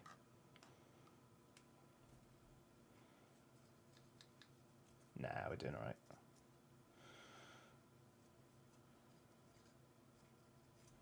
I'm in two minds about the cloak, whether to do it or not. Let's do inside the hood and see what we get. That works quite nicely, actually. Well, that pulls really nicely. Yeah, alright, we'll go. We'll carry on. Good, good. And then on the outside here and across here. Definitely in these bits along the leg.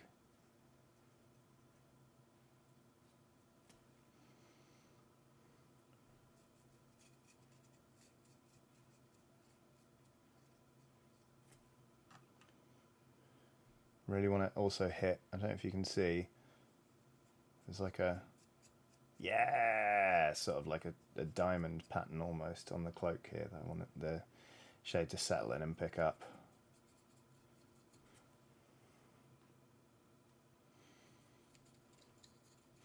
Cool, alright, well, so we've thrown some shade all over this model. I'm actually really pleased to say I'm enjoying painting these. So I thought I'd gone off them completely, but that's how we're looking so far. And hopefully you can see especially with the cloak here, I think you can see that we've still preserved that sense of shadow and highlight, and sort of here across the skin as well. Like this sort of helps the contrast on the model and helps it sort of pop a little bit. So that's why I underpaint anyway. But more importantly, this paint needs shaking a lot. And for that, we're going to get the Wobbletron. So 5-7 minute break, during which time I'm also going to charge my glass, get some more water to drink. I'll probably go to the toilet, just because, you know, bodily functions are fun, aren't they? What are you going to do for the next 5-7 minutes? Great question. Are you thirsty? Are you comfortable enough? Do you need to stretch? Do you just need to go outside for a minute, sort of get some fresh air, just take a break from sitting and being at your screen? Whatever you need to do. If you think it'll enhance your enjoyment of the rest of this stream, or however much you choose to watch, go do it. Because then we'll be back and we'll keep painting and we'll all have a lovely time. If you're not going anywhere, that's also absolutely fine. There'll be some smooth jazz and a picture of my dog. So catch you in 5 to 7. Goodbye.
Hello everybody, welcome back to this stream here on youtube.com/Johnny Chiodini. That's me, I'm Johnny Chiodini, and now, as promised, I'm joined by the Wobbletron. What's the Wobbletron? Well, let's have a look. So, like I said, the Wobbletron, this is actually meant for tattoo supplies. I got this for like 20 quid off eBay, I think. It's basically a vortex mixer. I know that Louise Sugden, who works for Games Workshop, has one of these. It was also recommended to me by Monk, who is friend of the channel. And basically, the idea is, and I don't expect anyone's going to be mature about this, I think I already saw somebody compare this to a boob, but there's sort of like this soft, rubbery sort of top here, and then there's here, you may have heard that clunk, there's a little sort of like, it's almost like a joystick thing here, which seems to sort of rotate, well, I'll show you. If I plug this in, this is quite difficult because it doesn't stretch very far, the flex, but you can see there, it kind of, it wibbles around. It's obscene, really, look. And the idea is, it agitates the paint. So Mario Suni says, the similarities to a boob run out quite quickly unless anyone's nipples click inwards. I did not say it was a boob, but still. Anyway, right. The idea is, oh my god, you can actually see the paint moving around in there. You see this line here? Holy shit. Okay, these things are really good, it turns out. Fucking hell, that's strong as well. It's meant to help shake up your paints a lot. Emma Benton says, exactly like a boob.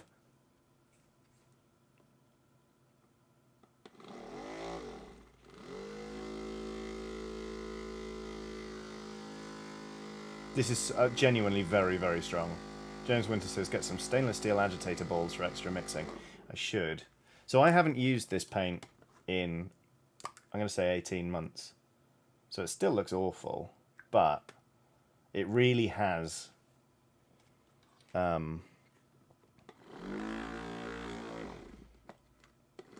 really has done a lot of shaking in not much time. Fucking hell. Get glass agitator balls, they'll be actually inert. Ah, my thumbs! This is so strong, it's ridiculous.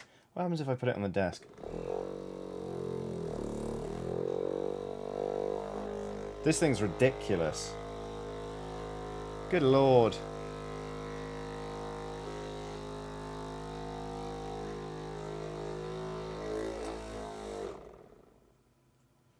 This Naggles right is really, really fucked though, isn't it?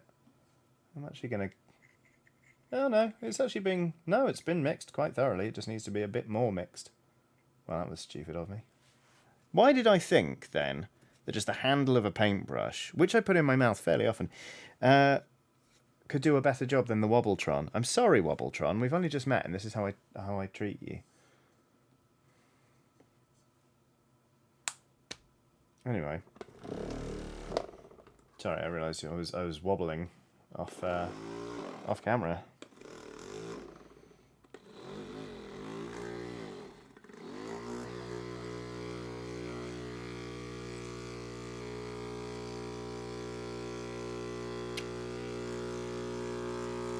This is just the stream now. It's just Wobbletron. Oh, Christ. Oh, my finger slipped. This thing is so genuinely very fucking powerful. It's ridiculous. I don't think normally I'd have to use it this often. I mean, for example, that's not very well shaken. Let's Wobbletron. We'll Wobbletron everything. Fuck it. I don't care. Let's Wobbletron the shit out of this.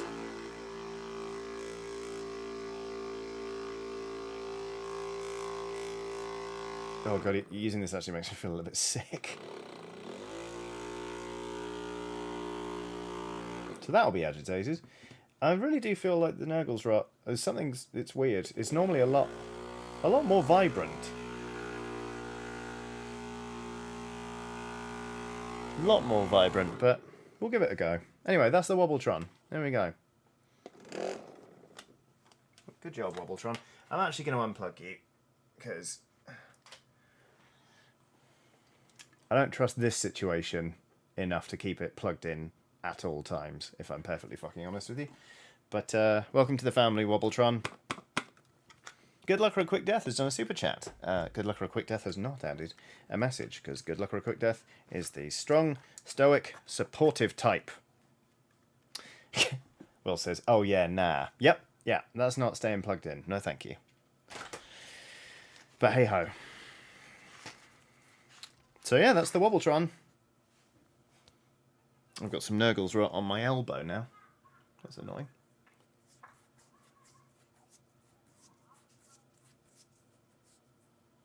Titan Uranus says, is that what shaking paints does? Makes them more vibrant? No. This is a technical paint, so this is different. Firstly, thank you for the super chat. But secondly, this is a very different paint that's meant to dry very goopy and very, like, vibrant. I'll show you. Hang on. Advance warning, these bases are gross.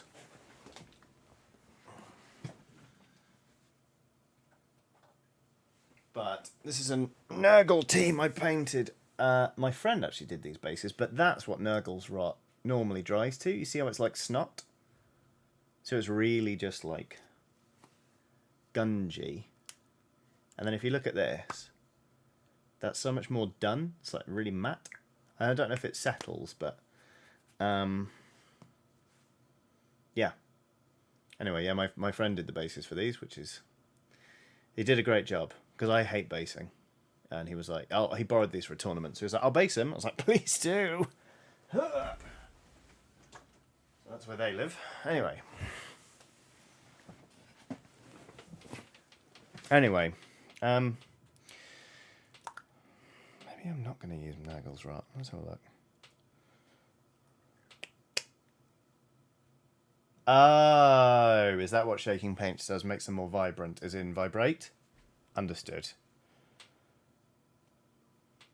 My mistake. Well done. Yeah, no, fuck using Nurgle's rot.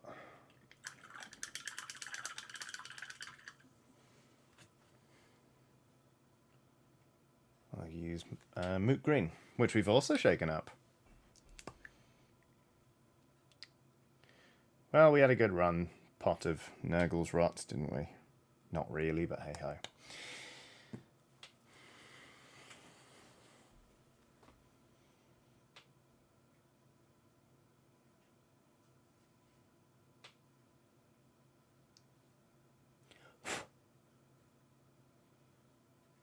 That's fine.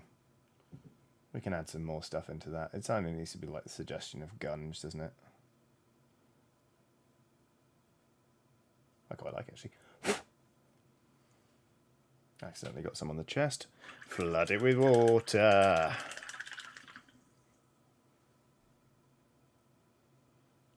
Oi! There we go. Clean you up, little spider pal. There we go. Okay. So, what now? I need to brighten up the tinny tin. And then we'll start with that, actually. Fuck it, why not? Why not? Why not, eh? How was everyone's break? What did you get up to?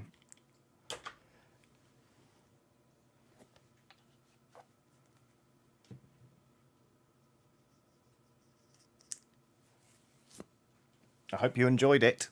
Don't know why I'm being slightly belligerent now.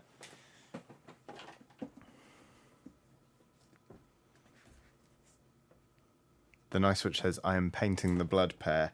Oh, delightful and horrible all at once. Very exciting. There we go. We'll get some silver in here. I'm shaking it. I could be Wobbletron in it.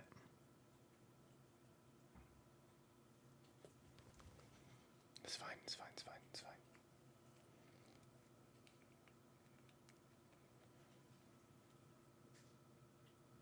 It's fine. Not everything needs to be Wobbletrons, Johnny. Just because you can doesn't mean you have to. Or indeed that you should. I'm just scared of that fucking plug. I might just try and find a different one that's not nightmare-ish. because just no. For export only, travel adapter. Oh, it's a 12-volt adapter. Right, I'll just buy a 12-volt adapter because I'm not using that on the reg.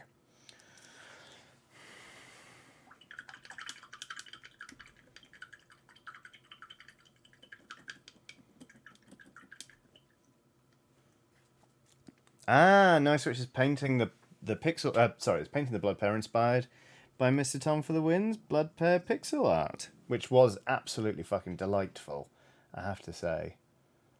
All you talented people doing art of a horrible, horrible blood cryptid. What a great and cursed thing that is. So anyway, I've mixed tinny tin with some silver, and I'm just gonna actually use it fairly liberally just to kind of brighten bits of it up. Oh, right on cue, PJ Buck has dropped the Blood Pair. So, how best to describe this? You can imagine a pear, the fruit that is normally inert and certainly doesn't seem to have committed any horrible crimes. Well, you can kiss that mental image goodbye because this pear has arms and legs and a face. It's wearing a sports headband, possibly to keep the blood out of its eyes. I mention blood because it's got a mug in its hand that's repeatedly thrusting toward the screen. I'm painting off camera because I lowered the camera angle to show the Wobbletron. The pair is just repeatedly thrusting a mug of what can only be blood at the screen, as if to say, I've done it again. You weren't quick enough or strong enough to stop me, and now another innocent has died. So that's nice. It's really good that sort of the blood pair pops up so much on the channel. Actually, it's kind of one of those, every time you X God kills a kitten memes. But it's just it's a pair that is murderous. Snowiest Earth 72 has done a super chat saying, "I am late. You're not late, Snowiest Earth 72. Nor are you early. You arrive." Yes, I do. I don't mean to. My Gandalf is getting worse and worse with that. I'm pronouncing fewer and fewer syllables when I do it. But the point still stands. No one's ever late to my streams. You tune in when you want, you tune in when you can, and I'm grateful. That's it. That's the whole deal. That's how we do this. The shade hasn't completely dried on these tarantulas, but I'm putting some lighter brown on them anyway, just to pick out the legs a little bit.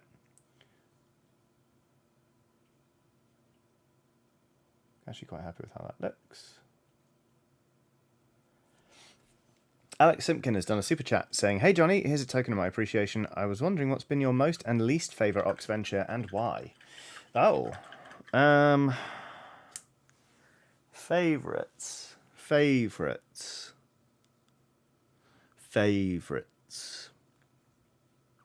Mind Your Manners was great fun. I think Mind Your Manners is a lot of people's favourite. Because I think it was really the moment when we went... basically, I was like, listen,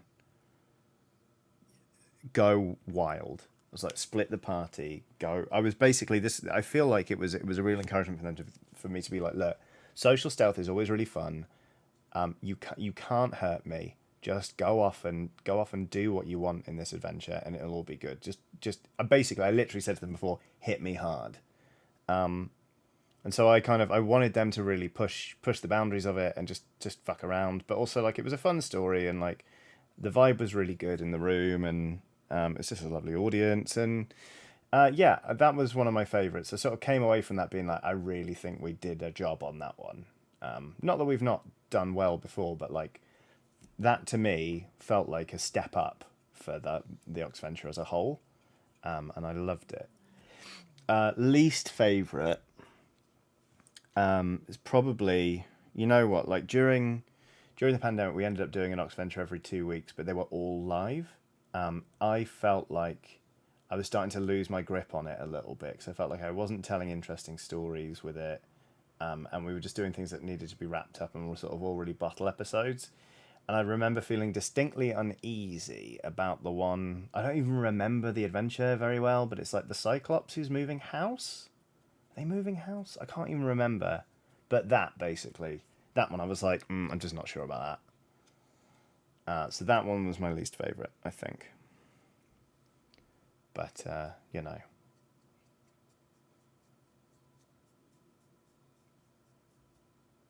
Oh, and fucking the Beeples. The fucking Beeples. Just the Beeples in general. Fuck them. Fuck them. There we go. I'm pleased with how this is coming out in terms of the underpainting. I felt like when I did the test model, I actually obliterated quite a lot of the underpainting. But this one's come out nicer, I think.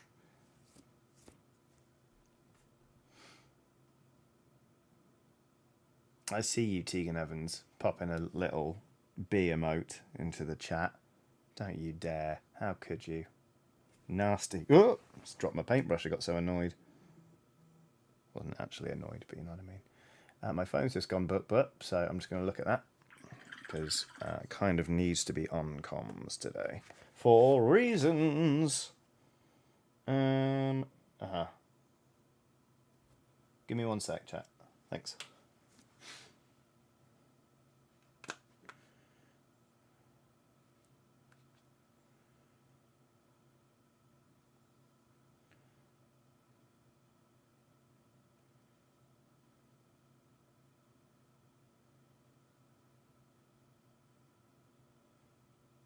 Okay, cool.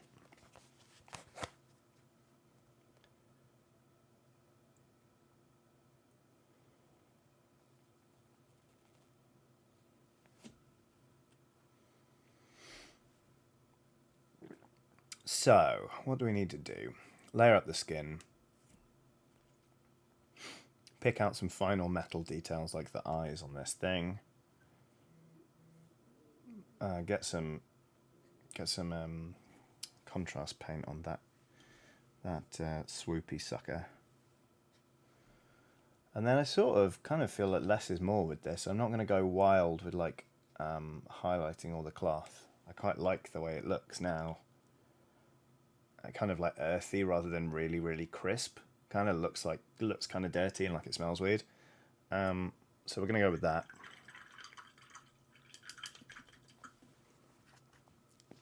Santo Athios says, Johnny, I love the Cyclops moving episode. Love it when you make the team roll for mundane tasks. The thing is, I don't even remember the episode. It's completely... I've said this before, the live episodes, I generally need to watch them back because they're such a blur afterwards.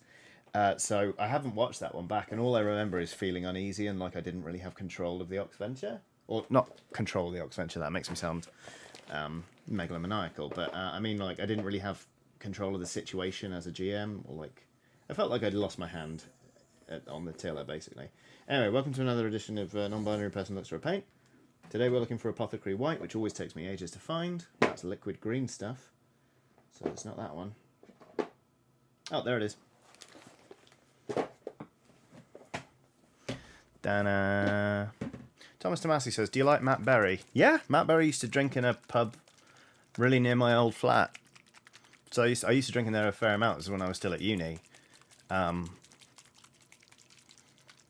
I'm going to Wobbletron this one.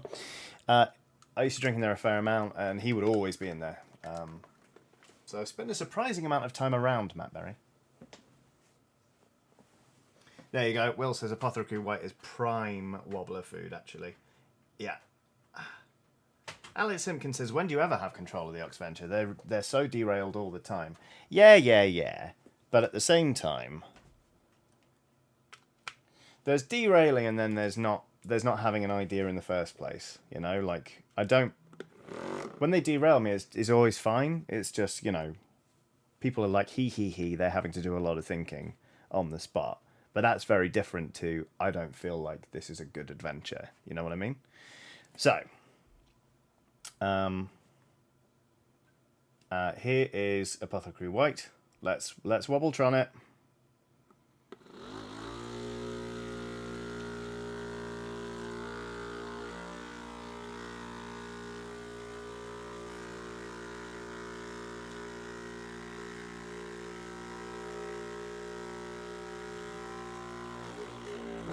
Oh Christ.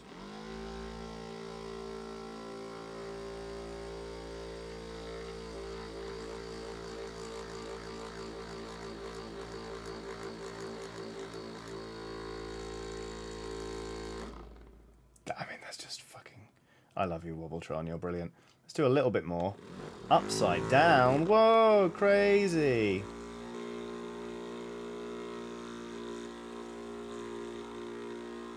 Corey Haynes says, what is the Wobbletron? Is it a purpose-built wobble device?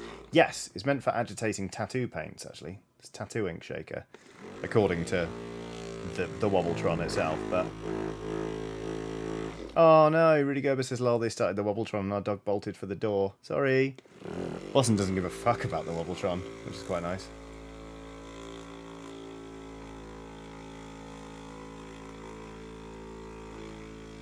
Oh, weird. It looks like my finger's, like, undulating.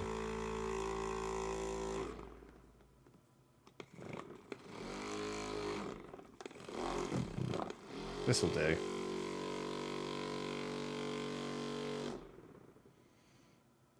I really wanted to get that tiny bit in the corner, but that's fine. Cool. Great. Good job, Wobbletron. And then to unplug you. Titan Uranus says, where can I buy a Wobbletron? I got mine on eBay.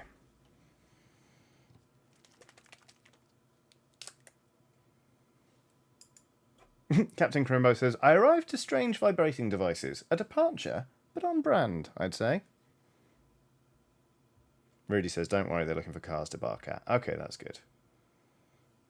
Yes, I would say that this is... I would say that this is on brand.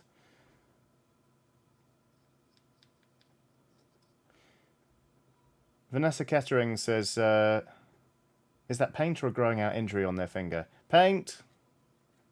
Which? Oh, do you mean this? Yeah, that's paint. Or this? That's paint. Or actually, that's it for today. Yeah, that's actually some shade on there. So do not worry, I am fine. I'm in fine fettle. My coat is glossy. My nose is damp.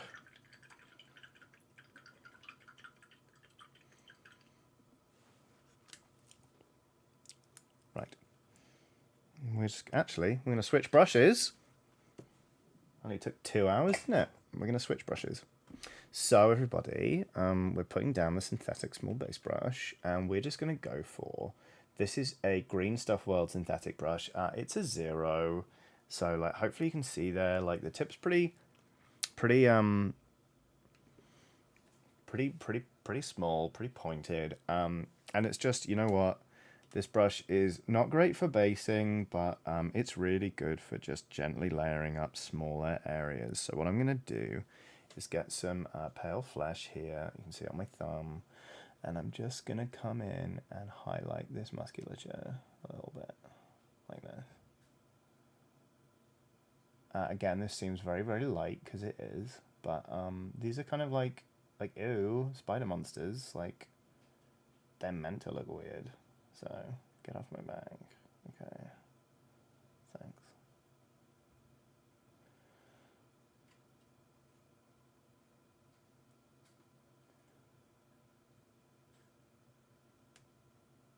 Ah, fuck, I was painting off fucking camera again, wasn't I? Good one, Johnny.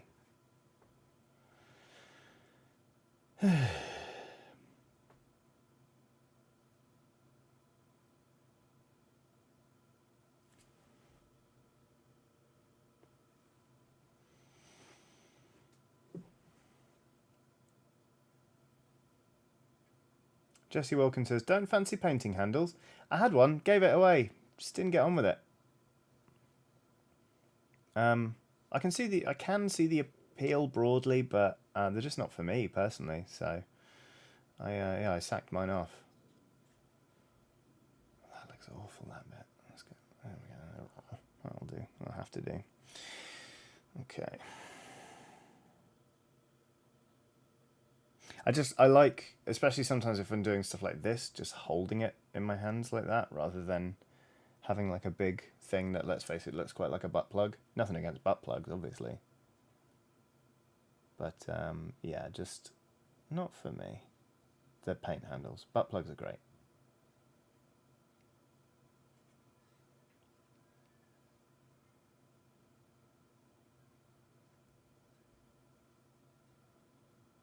Oh, And then we've got this webbing on the old leg. I wonder if I can just be very lazy. I mean, I can be very lazy, but will it look okay? Yes.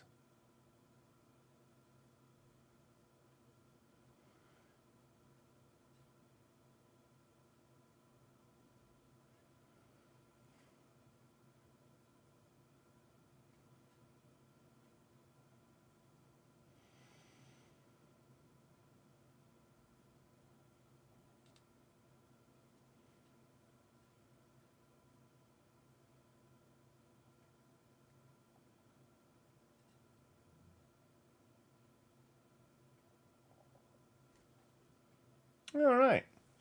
So that's the skin. Emma Benton says, really going to talk shit about butt plugs when you've got what could be reasonably used as a sex toy to mix paint? No, I'm not, that's the point. I'm not talking shit about butt plugs.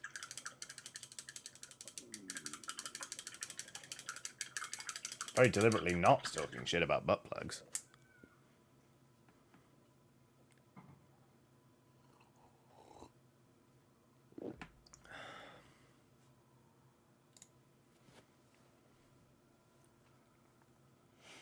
Oh yeah, we need to get the silver on the go and do the eyes here.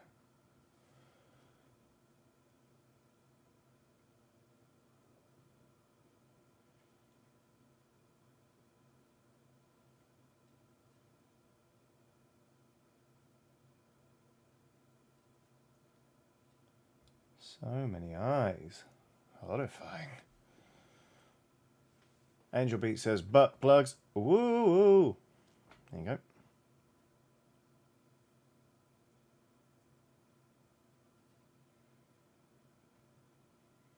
Artemabale has done a super chat saying, quick drop in to say, wish me luck on my first interview for a full-time librarian position. Have a great stream. Good luck, Artemabale. I hope it goes absolutely brilliantly. Yeah, what else to say other than I hope you absolutely smash it and you get the position, because that would be a delight. That silver's not come out very well, so I think I'm going to change tack ever so slightly.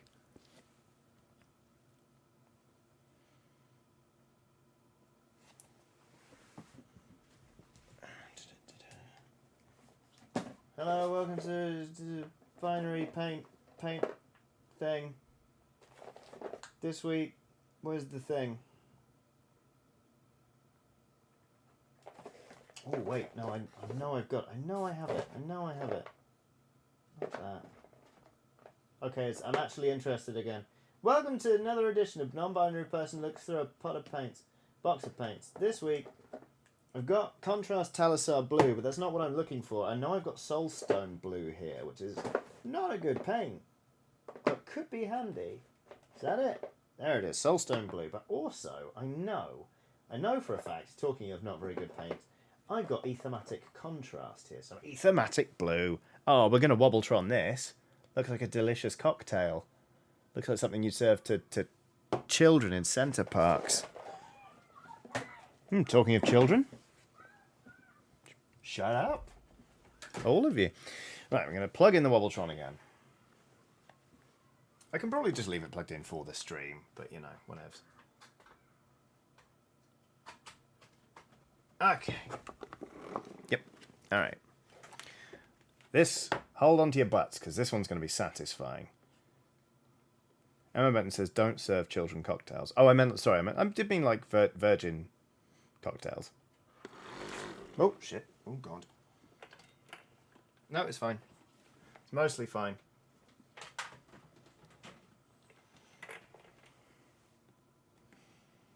Watch the thing go.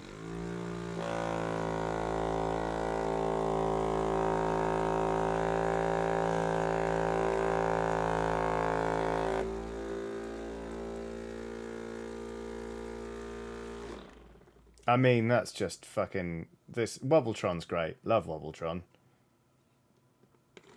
No longer looks like a blue lagoon. Raid PW says, gallons of grenadine. Lovely. Yum, yum, yum, yum, yum. Alright. Just for kicks. I've not even opened the Soulstone Blue in years. That is very badly separated.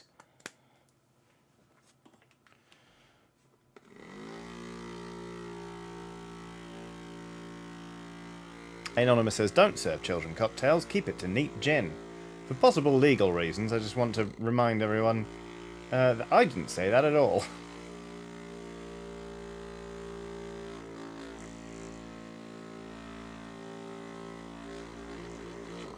The Nice Witch says, oh, I've not done my one shit joke for the stream yet. Wobbletron is what I call my redacted. We did it, we got there, God bless.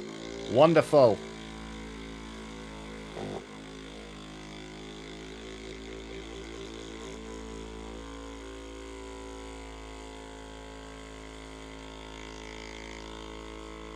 Alright, that'll do, because I don't think I'm actually going to... Oh, still separated. I think I'm actually going to use this today. Whoa! Look at that, though. Wobbletron, you beaut. I am going to use this. Fuck off, Ethermatic Blue Contrast. My God. I love Wobbletron. Wobbletron's great.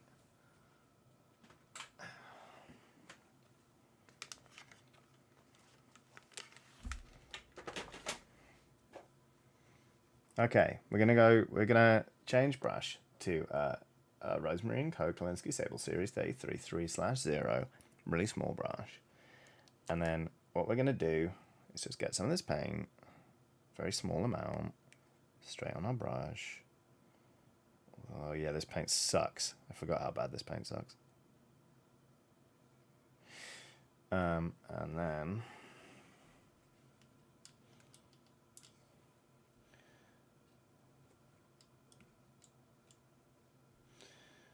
just gonna add... No, apparently I'm not. Oh, fuck this paint. I forgot how much I hate it. This is a really, like an early-ish technical paint, so... it's okay. It's kind of like, gives it like a blue film over the metal. Just to add a little pop of colour that sort of helps the eyes stand out a little bit. It's not great. Will says, okay, but can you save Auric Armour or Corax White? I'm not a miracle worker. Wobbletron cost me 20 quid. Rob C says, it's not a paint, it's basically just a coloured gloss varnish. Yeah. I bought it to do the eye lenses on Caradron Overlords. Which I did when I was first collecting them for Age of Sigmar. But suffice to say, I didn't keep the technique when I then developed my own Sky City of Barak Skylad. So there we go.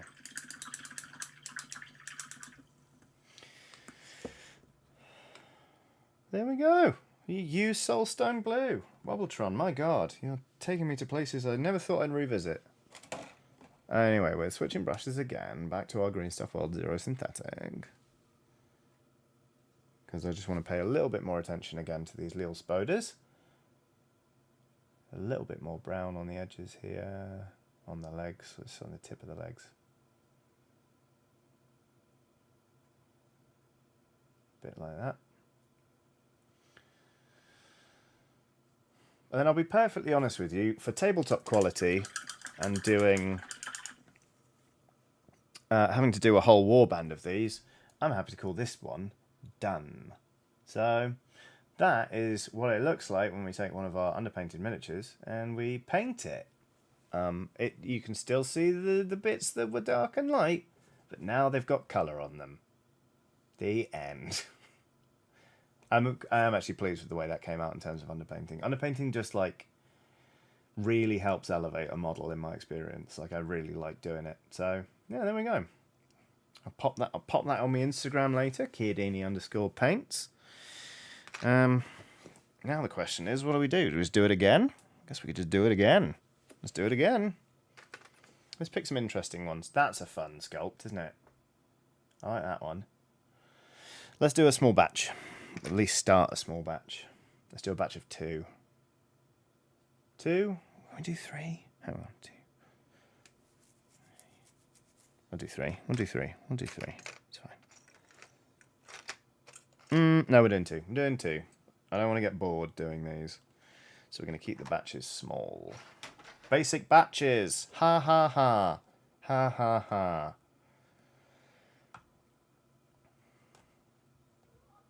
Coletta Bear says 2 is a pair. It's factually accurate.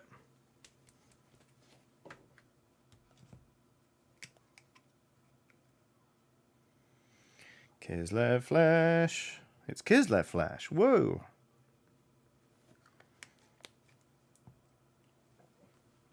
Okay.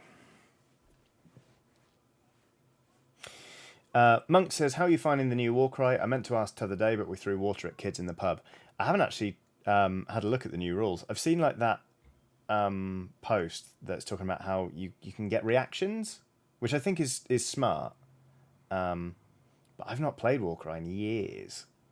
So I'm going to pick up the new rule book. But yeah, we just ended up threw water at kids in a pub, didn't we? It was good. Nosy little bastards. There was a window on the other side. We were sat in the front beer garden of a pub, and behind Monk there were some kids being like, ooh, like playing peekaboo. And so Monk was like, just tell me when. I was like, now. And he just threw a pint of water. He kept hold of the glass. Don't worry about it. He threw the water over his shoulder and it splashed onto the window, and the kids were alarmed. And then their mother was really annoyed, which was, whatevs. Apparently it's, it's fine if the kids are playing with us, but not if we get involved.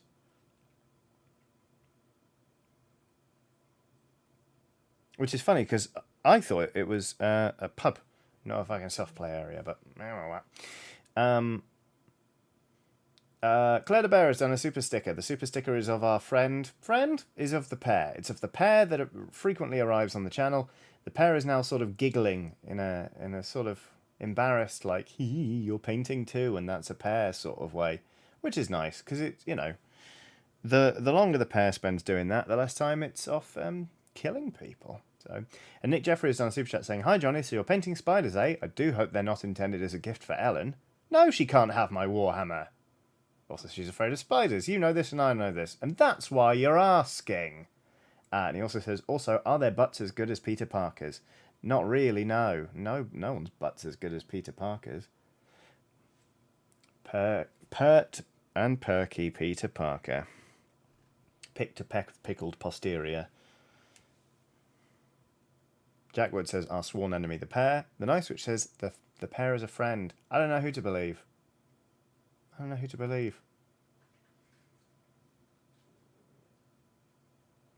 Uh-oh, that's a bad noise coming down. Oh, shit, that's where the cat food is.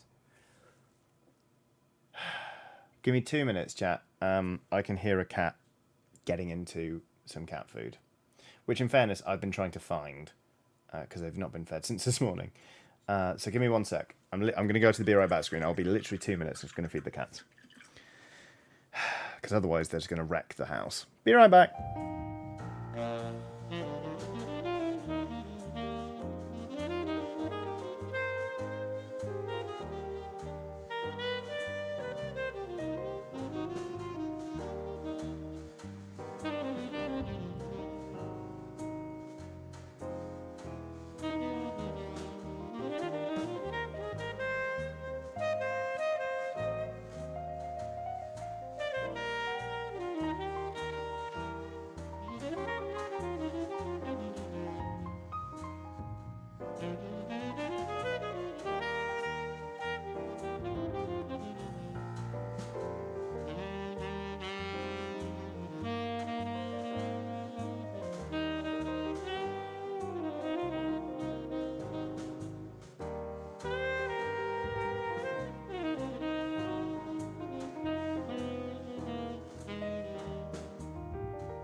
Okay, well, that was a thing.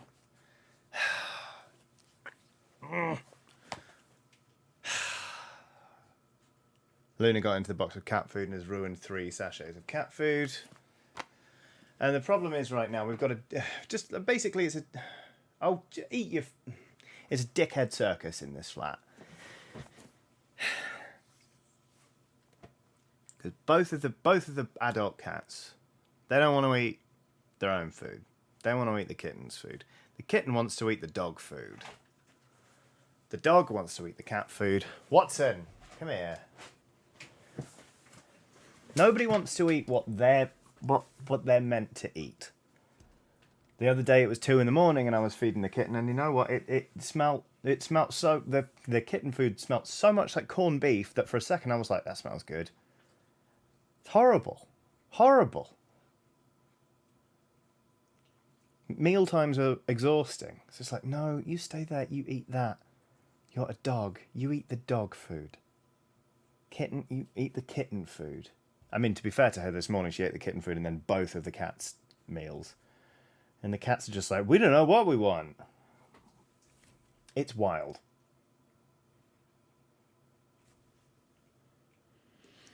And then there are going to be kittens. Then Speedy's going to have kittens. Probably this week. I just picked her up and oh my god, her tummy is round and is getting increasingly taut, which is... It gets very taut just before they have their babies. So, there we go. If you listen very carefully... That's the wrong paint. If you listen very carefully, you can hear little Speedy eating her body weight in food just the other side of my monitor.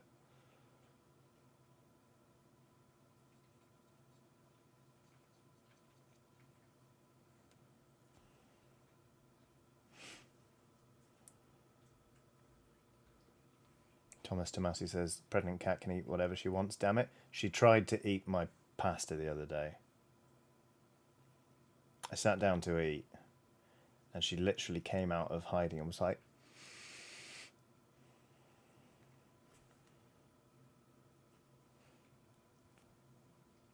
Yasmin W says, I think you're running a zoo, Johnny. If I am, it's not a very good one. The animals aren't very exotic. We make no money from ticket sales. I do pick up a lot of poo, though, so, you know.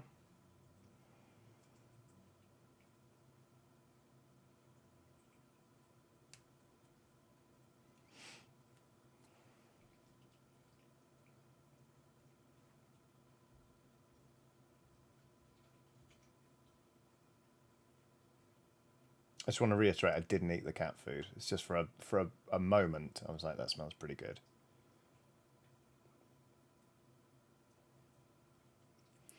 But there we are. Right, skin done on that one. Mike Tryon says, at the risk of sounding ignorant, is it an issue of cats and dogs eat each other's foods? Like, not especially, like... The thing is, right, cat food and dog food is developed for, you know, cats and dogs. So nutritionally, they should be eating what is theirs. The main difference between food formulated for cats and food formulated for kittens is that the caloric value of kitten food is way, way higher than cat food. So if the cats are eating the kitten food, they're getting too many calories. They're going to start gaining excess weight.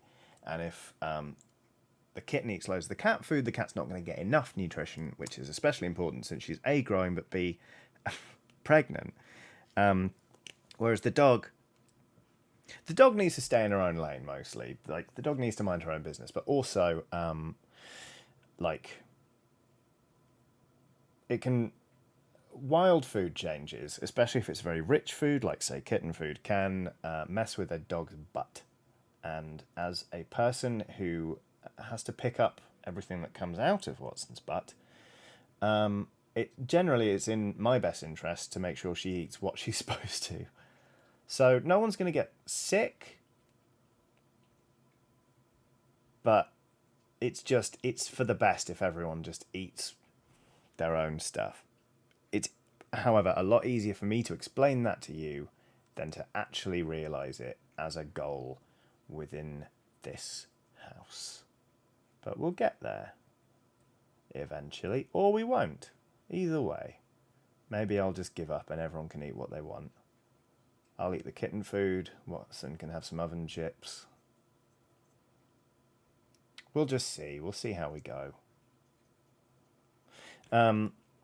Couple of super chats. Nick Jeffrey's done another super chat saying, back in the early 90s, the local butcher sold dog mince, brackets, mince for dogs, not made from. Mum used to cook it into dog casserole with vegetables. Delightful. I mean, it is a good way of getting rid of offal and stuff that people perhaps don't want to buy, or the bits that aren't fit for human consumption. Thunder Cookie's done a super chat saying, 1 ticket for an adult to the Chiodini non-exotic pet zoo, please. Sure. You're welcome. Come on in. Roll up. Come to the non-exotic pet zoo. If you're really good, we'll show you the dead crow in the freezer.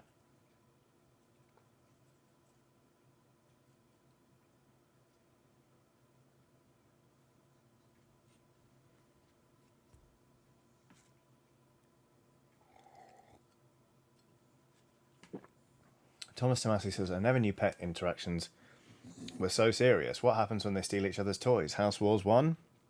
They don't really steal each other's toys much anymore. Watson's got her own ones. And the cats don't play all that much anymore. They play with catnip toys, but like Luna's 11 and Scout's 9. Luna's becoming a cranky old dame, frankly.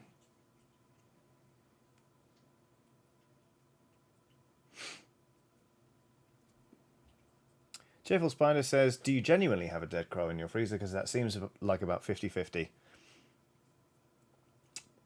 I'm going to leave that one up to you to decide. I ain't telling. It's up to you. Do I or don't I? Who could possibly say? I could, but I'm not letting on.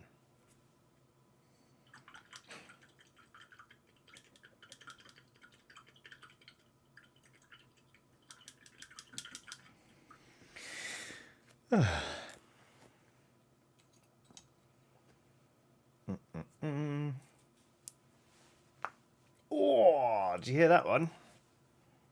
There's that shoulder for you. Don't know what's going on back there today.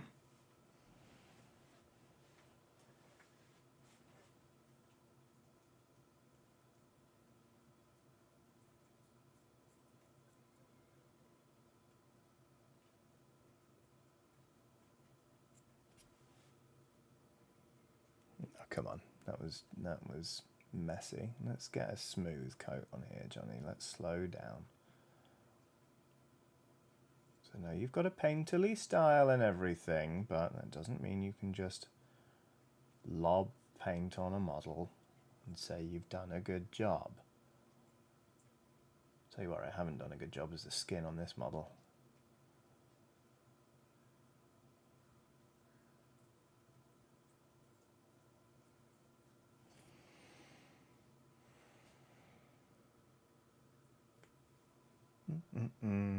Rogue Monitor says, speaking of pets, do you still have Lil Speedy? Oh yeah. Lil Speedy is eating food just on the other side of my computer monitor right this second. We reckon she's going to give birth in the next week. So it's all hands at the minute. We've set up, hopefully, a little den that she's going to use, but really it's the cat decides where to have her kittens. I didn't realise this, but pregnant female cats are referred to as opposed to pregnant male cats, you know what I mean? Pregnant cats are referred to as queens, which is nice. But she's going to decide where she has them. We hope she uses that little bolt hole for her, but either way, sort of, we're going to make sure she delivers them safely. You know, we've got supplies to cut and sterilize the umbilical cords in the event that she doesn't do it herself with her teeth, which apparently cats will do. We've got milk replacer coming in case they aren't feeding or feeding enough from Speedy, because she's only little, so we don't know how much milk she's going to produce. We are prepping as much as we can to help deliver these babbers and give them a good start. We've got like a little playpen coming as well, which can sort of be an area where she can nurse them, and they won't wander off and all that kind of stuff. So yeah, we've got homes lined up. So we reckon all they need to do is be born, and we reckon we can give them a really great shot at a good life. So that's good.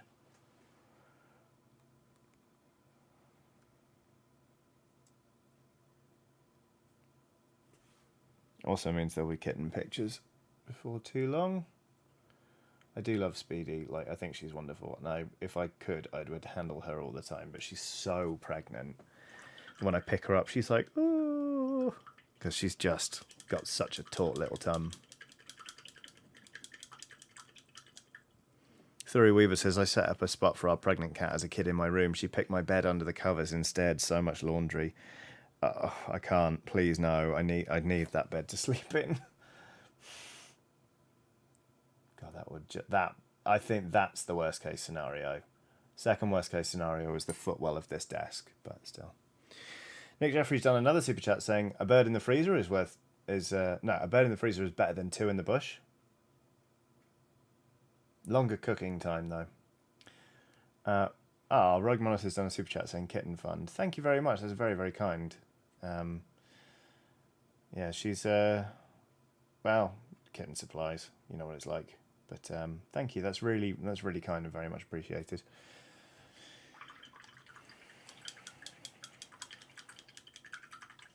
Oh, my fucking shoulder. I think I slept funny. I didn't sleep well last night, so that's probably it. Cheerful Spider has done a super chat saying, had to dip out for a bit, so sorry if this came up, but do you have any thoughts on the lovely Harry McIntyre saying you'd heavily influenced his DMing? I didn't know I had heavily influenced his DMing. I haven't listened to the episode of the Oxventure podcast yet. Is that something he said? That's really bloody lovely. He's a delightful man. Kind of, like when you sort of do a guest spot with somebody, sometimes you're like, we'll do the guest spot and then we'll go our separate ways. Like, he replies to my Instagram stories every now and then. It's really nice. He just seems like such a lovely, genuine chap. But I did not know that I'd influenced him in any way, shape or form. But that's bloody lovely. What a delight. I mean, I really hope we can get him back on the Oxventure sometime. I think that'll be great. But I'll take that. That's a feather going in my cap. Not that I have a cap, but you know what I mean. Aw, that's really nice.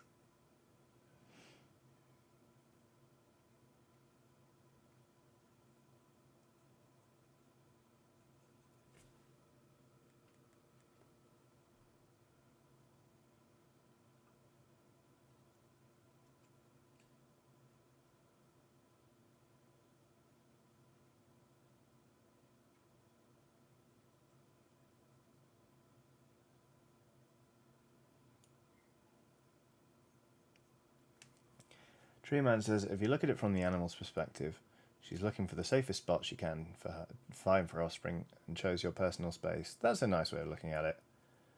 But, like, when it comes to the bed in the bedroom, I sleep in there.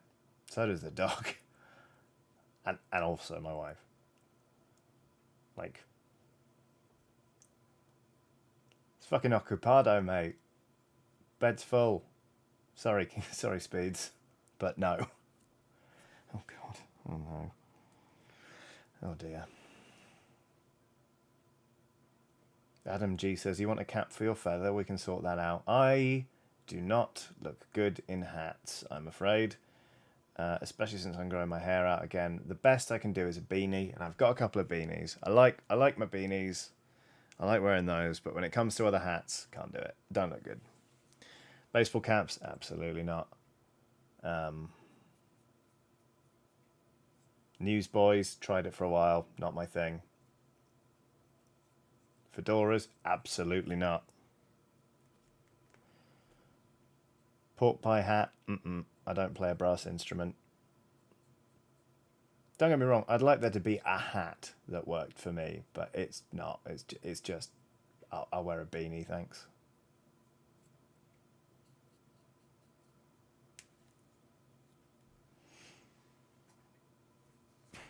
Jackwood says, tricorn?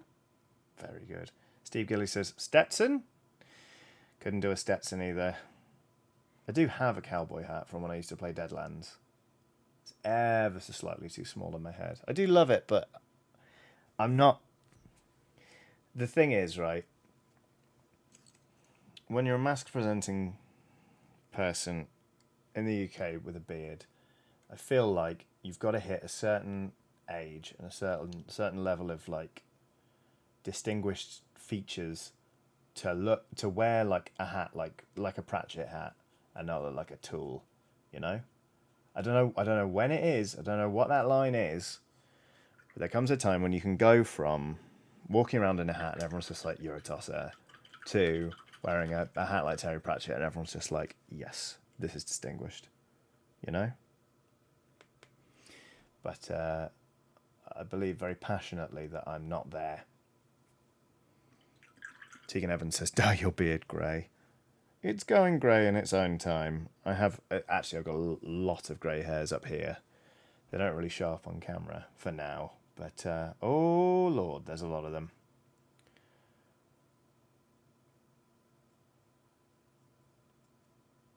Hang on, I'll show you my hat.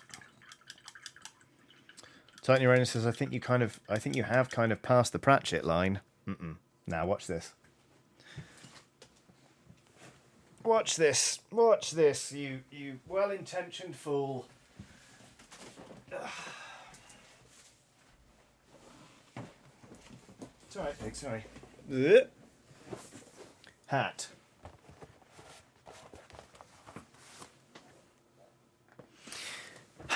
Will says, Johnny, mate, you were posting your whittling the other day. Yeah, but that's because I was whittling. Whittling can be a young person's endeavour. Right, look. Pratchett-esque hat. Look like a dickhead. I do not look old enough to be pulling this off. I look like a men's rights activist. Or a shit Red Dead Redemption cosplay. I'm too young for this. Will says, oh no, you're right. Thank you. Thank you. Put it back here. I'm in Shoreditch, baby. Have you got a filter? Let me tell you about my startup. Honestly, I wear this when I play Deadlands and no other time. Can you just... right, look, watch. Hello and welcome to a stream here on youtube.com/Johnny Chiodini. No.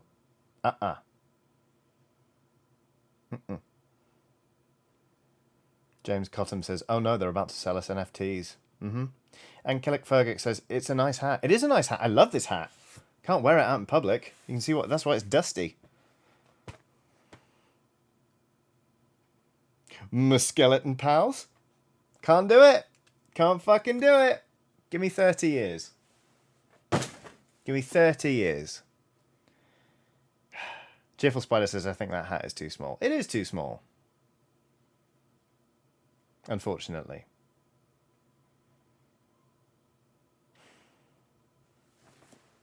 I was having this conversation at a wedding the other day.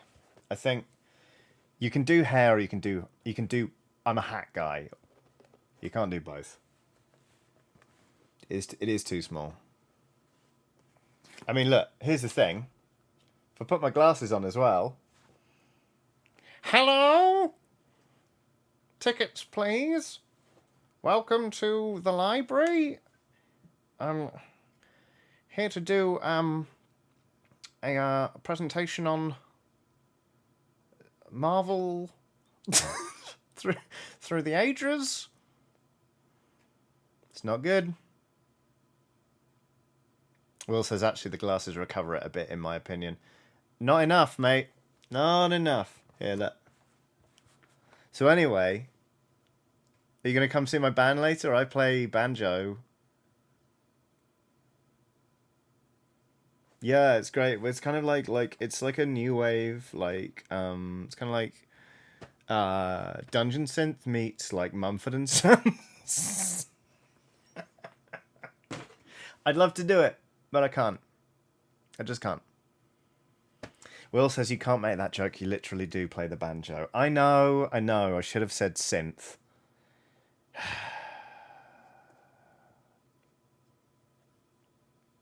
Lucanthia says, the glasses mean you go from cowboy to archaeologist. That I'll take, but maybe I should just... Do they have, like...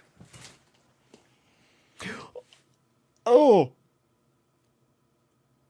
Ankalik Fergic says, oh god, you're the terrible partner from Unpacking. Savage. Absolutely. I did a little wretch. I did a little wretch then.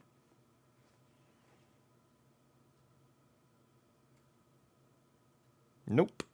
Nope, nope, nope. Daniel J. Vaughan III says, Meh, you're too hard on yourself. Give it some time and people will warm up to it. I won't. I won't. Brian Jonah says, he's out of line, but he's right. He is right. I do look like fucking the dude from Unpacking. Anyway. I'll find a hat one day when I'm old enough.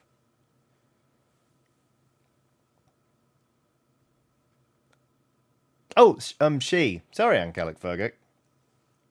God, I'm so sorry. I got your pronouns wrong. I'm very, very sorry. Nick Jeffrey says, how about a tennis player headband? I see what you're doing here. I'm not cosplaying as the fucking pair. Shows the Great and Powerful says, why not a beanie, Johnny? I look good in beanies. I have several beanies. I wear them. I like them. Don't worry about that. Beanies, fine. But beanies are a winter hat. That's not like a all year round. Oh, Johnny, they wear that hat. Which could be a thing, but if it were that one, people would be like, oh yeah, that person. Yeah, okay, yeah, no, let's not invite them.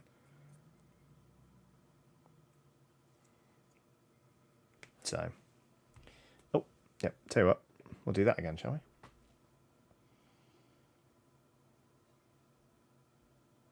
I'll try and find a hat. Maybe we can do a special stream where I hire out a hat shop for a day and we just try on different hats, Titan Uranus, Stone Super Chat saying, I recently visited Unpacking. Isn't the terrible partner's apartment just Morgan Yu's apartment? From Prey? I can see the similarities a little bit. Certainly didn't see a diploma on the wall when I woke up in Prey. The Nice Switch says, oh great, hat stream. Okay.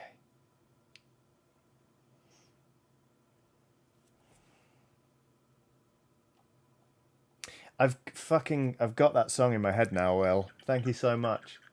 2020 vision, just a pair of empty frames. Dressing like a nerd, although I never got the grades. This stream's gone off the rails, hasn't it?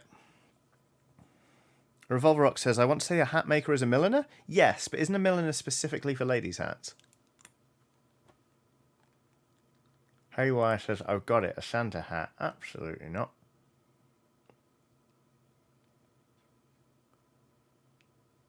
Manuel Rivera says, I once bought an Indiana Jones hat and did not look good in it. People did know me as the hat guy. Hat guy. Could be worse. There was a guy we knew for a while. It's called toe shoes. Those like running shoes where like your toe goes into an individual little toe slot. They're meant to be amazing. They're like naked running shoes. This guy wore them everywhere and was fucking annoying. He was an asshole. Like, he would turn up to places and just be a dick. And everyone just knew him as toe shoes. Literally, you'd be somewhere and someone would be like, fucking toe shoes is here. Never learned his name. Just knew him as toe shoes. And he was, oh god, he was dreadful. An awful person. Apologies to anyone who does own toe shoes. Unless you are Toe Shoes himself, in which case, welcome back. Now, fuck off. Get out of my life. God, that guy sucked. Thomas Damasi says, any video of you playing banjo I can watch? Oh, no. Oh, my, no. A, I'm not very good at it. But B, playing music is basically the only hobby I have left that isn't monetized.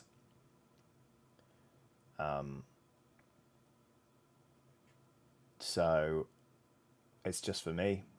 I play guitar more than I play banjo, but I like sitting and playing guitar and having a little sing. Sometimes doing that with the banjo, sometimes with the concertina, but nah, it's just for me. I think it's quite important to keep something back.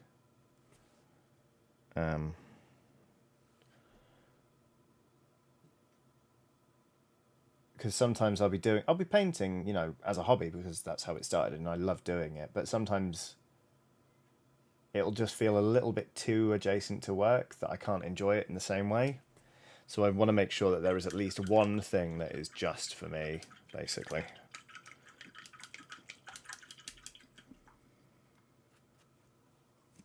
Mike Trian says, I'd like to play banjo. Is it much different from guitar? Yes, it is.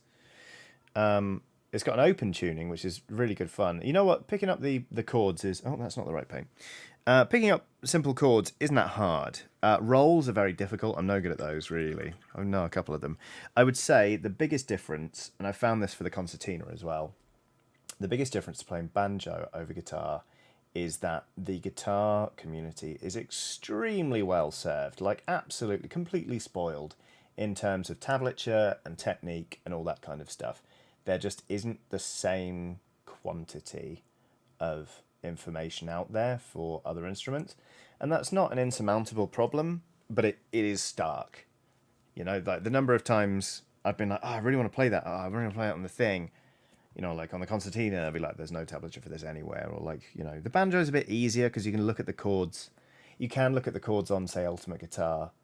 And if you know the chords in the banjo, you can sort of transpose it and you play around with the sort of the fingering and the stuff yourself. But yeah, generally speaking, I find it harder to find things to learn from for the banjo. Admittedly, I haven't actually tried to full-on teach myself in a while. I kind of hit a point where there's a few songs I can play on the banjo, so I'll play them on the banjo and I like that, but I need to get back to it, really. Will says, does it suffer from the same thing as bass guitar, where a lot of the educational material is written by guitarists who reckons they can play that instrument too? Oh, God. I'm pleased to say no, not in my experience, because that sounds fucking dire. Awful. So sorry, Will.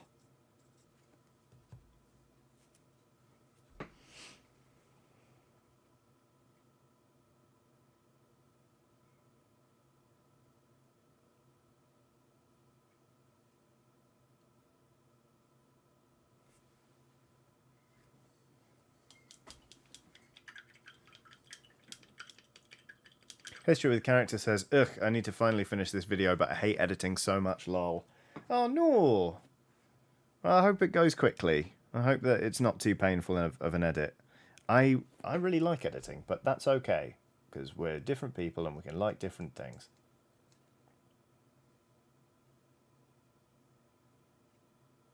I find it very relaxing, weirdly, video editing. Although sometimes it can be a slog. Like most things.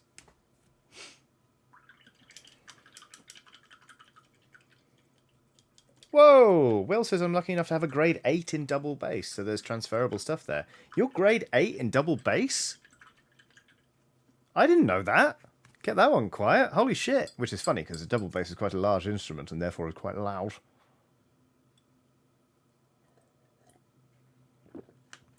That's fucking cool.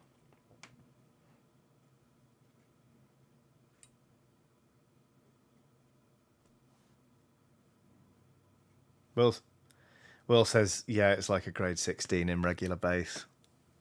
Ugh. Corvus Albright says, sorry, American here. Grade 8 meaning? Grade 8 is the highest, grade, like basically grade, like, there are 8 grades when you're learning to play music to an instrument. So grade 8 is like, fucking hell, they're good.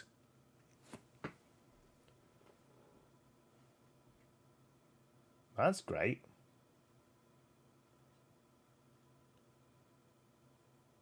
Let's have them chat. Hidden talents and accomplishments, please. Earlier on, we all had a lovely time just sort of venting and saying what we're up against in the minute and what's fucking dreadful. Now, can we have a thing that you're proud of, please? Big or small? Yeah, Let's have an achievement or something that you know. What's something you're keeping quiet? Brian Shona says I'm a certified hypnotist. That'll do it. There we go. Emma Benson says I was prom queen. Monk says I can belch the word belch. The Nice Witch says I got nothing. Mate, Monk just said he can belch the word belch. You got something? Let's have it. Or I'll just start banging on about your Twitch channel again. Trueman says I'm a decent singer, an ordained minister. Polgara can read ancient Egyptian hieroglyphs. Peter Fisher plays tuba. Direct Lotus says I've been out drinking with Harvey Milk's nephew. Revolrock says I walk good. There you go. Right, everyone who said I got nothing, have another swing, please. Have another swing. Mr. Tom for the Wing wins growing tomatoes. History of the character says I'm an amateur dress historian. The Nice Witch says I can do a passable Elmo impression. There we go, that's it. I know that's not the sum total. But you can do a passable Elmo impression. And that's pretty fucking good, actually. Thank you. Thank you. Jack Wood says I can paint. Goddamn right you can paint. Monk says I once called James Hetfield a C-bomb to his face. Yes, please.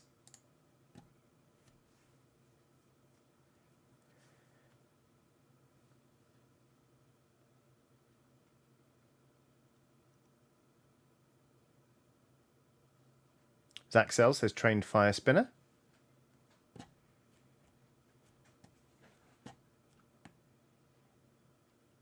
Claire de Bear says I'm a qualified masseuse. I like shit in hats. That's mine. That's one of mine. RV Dammit says I can arrive precisely when I want to. There you go.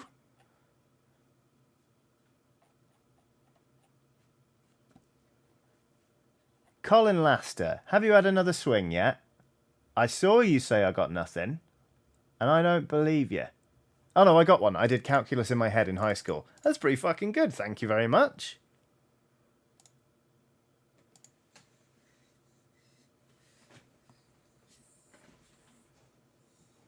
Right, pig.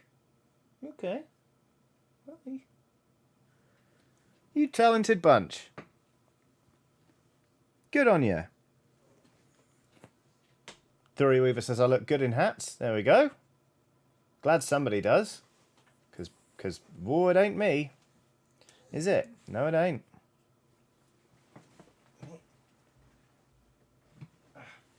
I think Ben Shapiro makes some good points, actually. Which way round does that go? There we go. It's bad, isn't it? I mean, fucking hell. This channel's painful sometimes. I do odd things, but it could be so much worse. I could be like, hi, welcome to the Hatted Streamer. Oh, look at this. Hi. Welcome to Hat Stream Guy. I'm Hat Stream Guy. Could you lend me £3,000? Huh?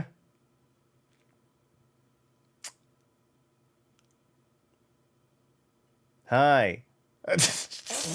I'm not looking for a relationship right now, but I'll sure sleep with you.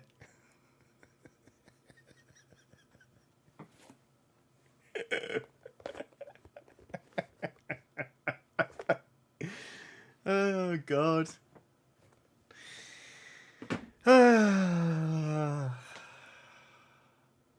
Could be worse. Could be worse. Can I borrow £3,000? Ah. The wheels are coming off this stream, aren't they?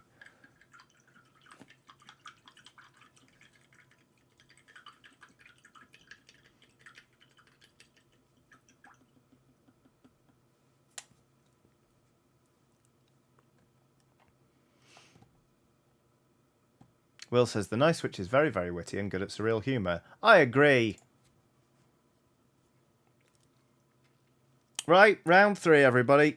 Compliment somebody else in this community. Who's someone that that does something you like? Or someone that just told you about a thing that you think's impressive. Monk can belch the word belch. I mean, come on.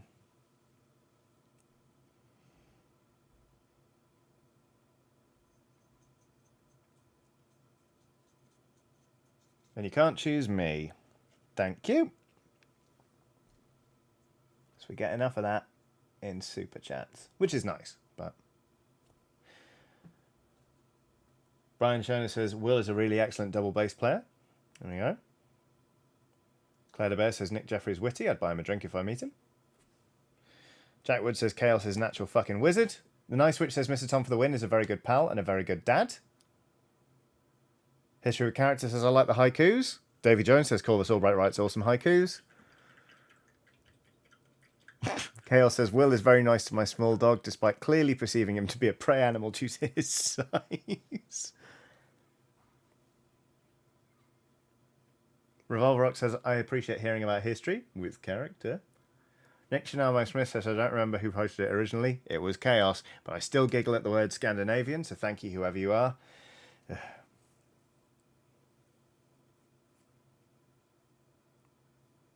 Lucanthia says, whenever I have a really stressful time, my mental health is really down, the whole community is really supportive and lovely and great at cheering me up. There we go. Look at you all. Look at you all. Look at you all enjoying yourselves and each other. Lisa Hunt says, wrong person. Oh, vis-a-vis haikus. I do this all the time.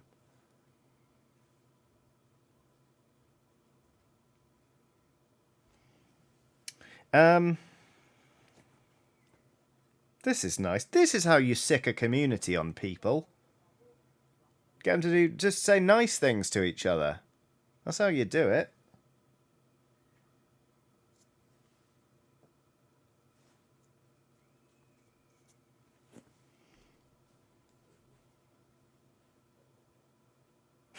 Monk says, you all have lovely skeletons. Mm-hmm. Lovely, lovely skelly pals. Boop, boop, boop, boop, boop, boop, boop. I feel like I have completely gone on autopilot with this painting over the last 20 minutes. Like, I've done more than I thought I had, and I don't remember doing it, which is fun.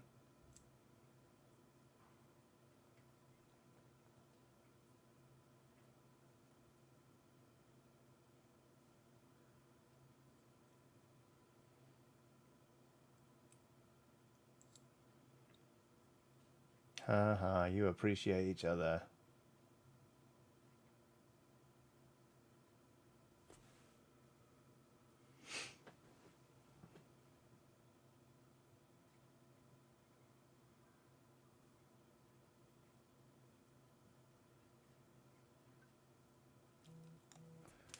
Right, just gotta check my thing.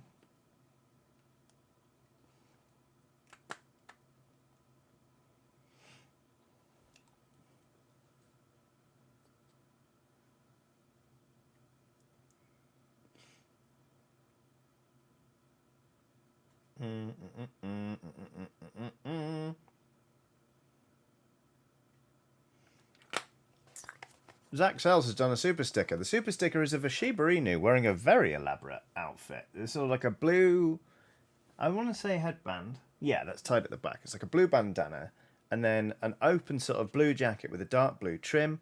The Shiba has two fans of purple, no, not purple, of blue and white paper with a red heart on each one. And they're kind of like doing doing like a weird screaming fan dance, which is lovely, frankly. There we go. Right.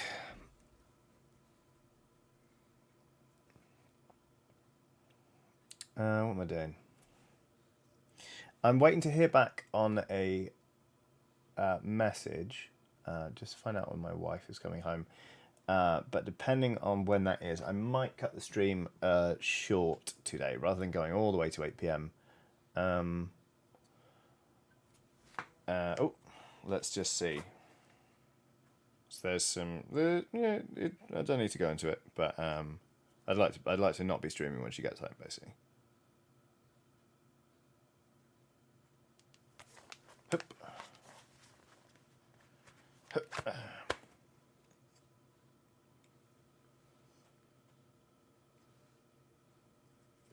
In the meantime, though, let's paint some more of these leg wraps.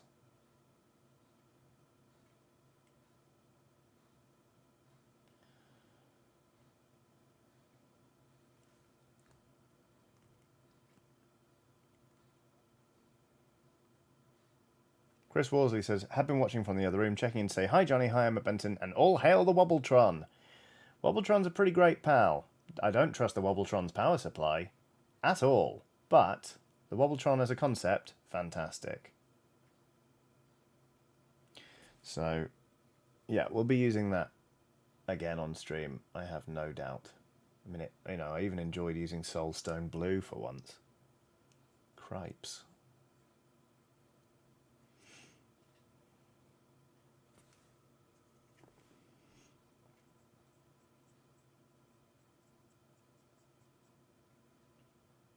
I think I know what happened to that Nurgle Rut. I think, because it does separate like a bastard, basically a lot of the really bright, gungy, gooey stuff has gone, but actually a lot of the sort of brown, sedimenty stuff, there's too much of it, basically, the ratio's off.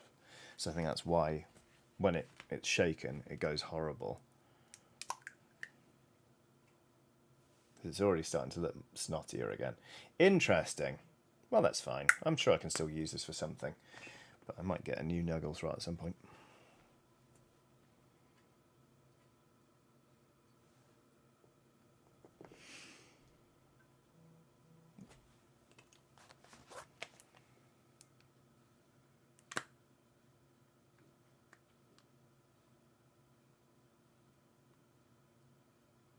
One sec.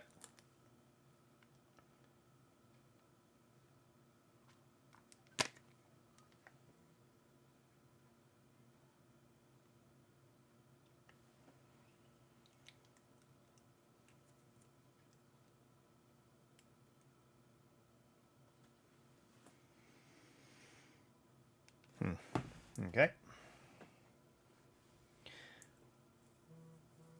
Does the Wobbletron need googly eyes and a name? I have an opinion on both of those points. The Wobbletron's called the Wobbletron, Sony K, but imagine the googly eyes when it's vibrating pure comedy gold. I take your point.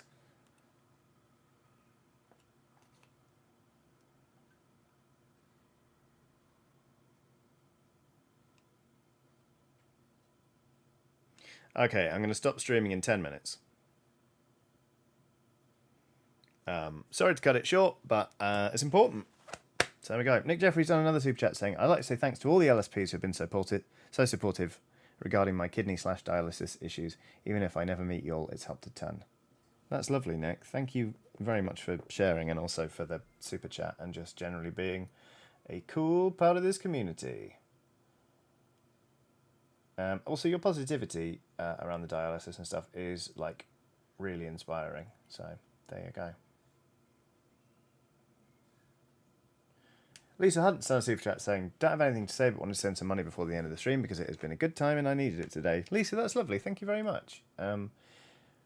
Yeah, it's been a nice one. I tell you what, like, it's funny. You may have noticed I've not had headphones on this whole time, which has enabled me to put that fucking hat on a few times. But I've not listened to music, which I normally do because I listen to music when I paint as a rule. But you know what? I feel like I've been a lot more present in the stream and I've lost my thread a lot less. So I think that might become the standard, where it's just no headphones. No bloody headphones. Just one of those things you think about when you do this for a living. Just every stream, it's like, and how would I rate that on a scale of 1 to 10 of getting sentences out of my human mouth? So it's not always easy, it turns out. But I feel like I've said a bunch of them today. So there we go.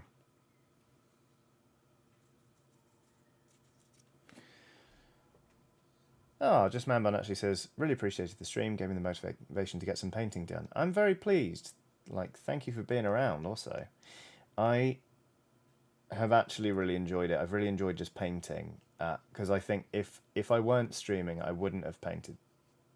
I wouldn't have touched these today. And I definitely wouldn't have enjoyed it if I'd tried. I don't have a project on the go at the minute, like a capital P project, because my team for next year's season of Hot Bobs is done. My team for Hammy is done. Like, I've got a couple of Blood Bowl teams, but I've sort of been stalling on those. I'm just sort of like painting them because they need to be done. I've finished my turnip army. I've got nothing, and I'm a bit like, what's next? You know, like, I don't know. I don't know what to do next. And frankly, I mean, it's a. I mean, Will says all in caps, "Oh, are you looking for a project? Let me tell you all about the Horus expletive heresy." Chaos says heresy. I'm not even kidding. Earlier today, when I was because I was on the painting channel in the Discord, and I was like, I've got nothing. I've got nothing. I haven't got a big project. I've got a project on the go, and I feel like all of the sculpts I'm painting are really finicky. And Mark Cohen just went, "Oh, that's what Space Marines are for," and I was like, "Haha," and then. I don't give a shit about the Horus Heresy. Like, I'm excited. Everyone's excited, and I like seeing the lovely minty blue models coming out. But I've not considered it. And then for a second, I was like, ha ha ha. But I don't. No, but no, basically. But you know, I think I'm just gonna get some Votan, maybe some Eggy fellas. I just.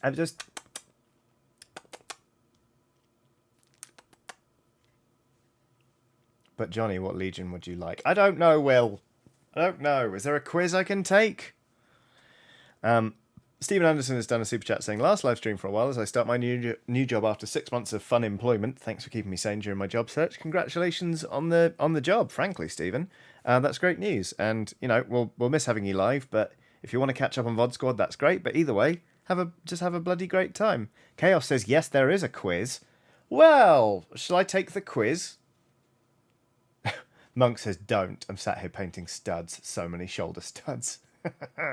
Claire de Bear has done a super chat saying, "I love that my mum watching this channel. My mum's watching this channel during her chemo. You make a 70-year-old woman's day brighter at the worst of times. She loves the LSP t-shirt." I mean, that's wonderful. Thank you, Claire de Bear. And yeah, like, lots of love to your mum. I know chemo is no joke. And yeah, I hope she's doing all right.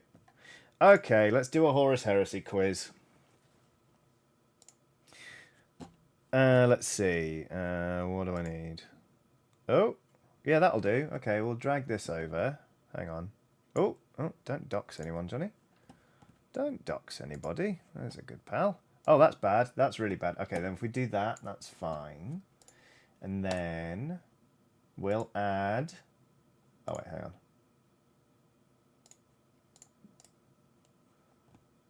Copy.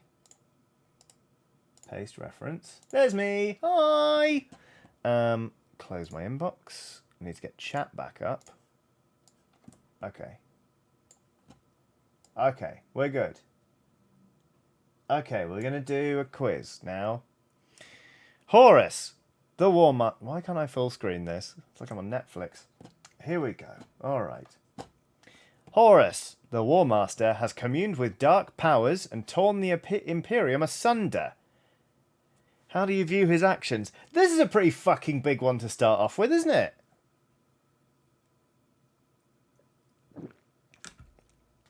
Disloyalty is unforgivable, or humanity must be freed of ignorance.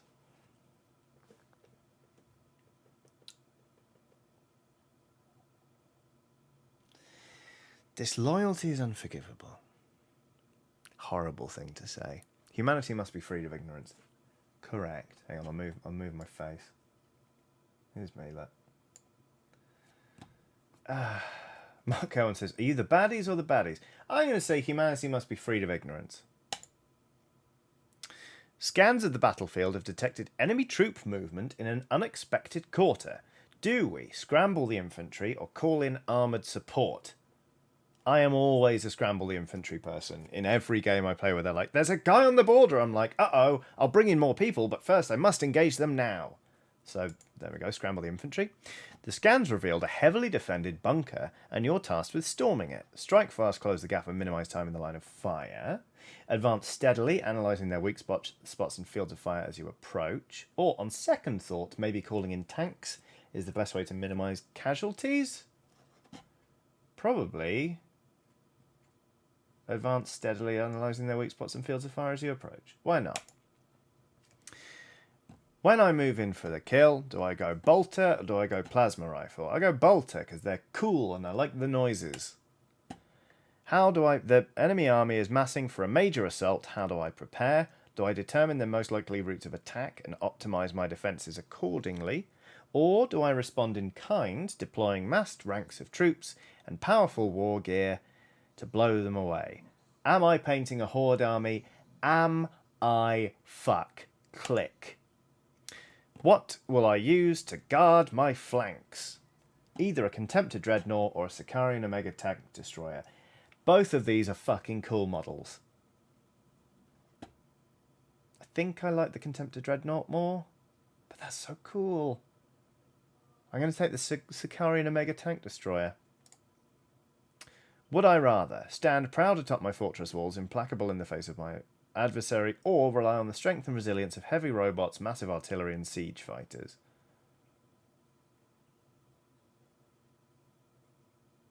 Fortress walls?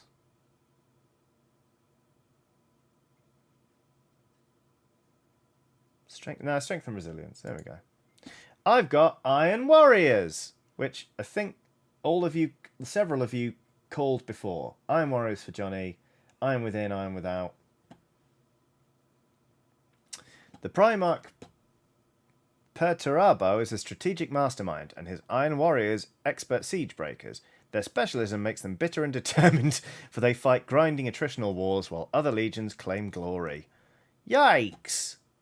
Oh, if I disagree, I can just pick whatever I want. Oh, great. Oh, this is Jack Wood's Legion. All hazard stripes all the time. There we go.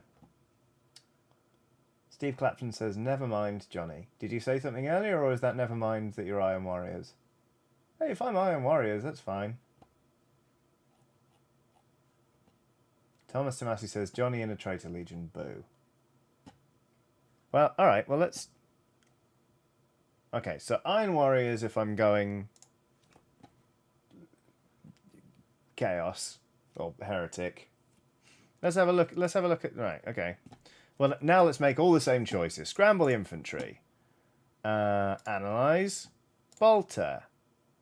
Determine. Tank. Strength.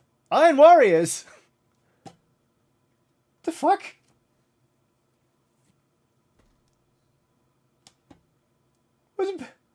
But I said we like the Emperor. Scramble the fuck. This is silly. Oh, wait.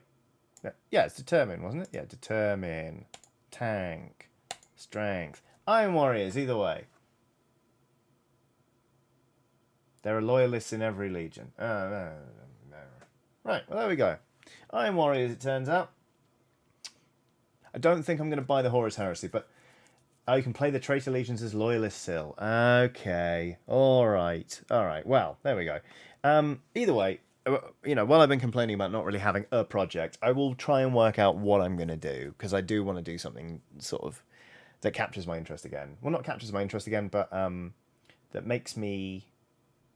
I just don't have a big project on the go right now, and I want to get one on the go. So I'll have a think. I'm not going to buy the Horus Heresy, because I will never, ever play it, ever. I might just get some eggy Munda boys. Not that I'm going to play Munda, but you know what I mean. It doesn't really matter. The important thing is,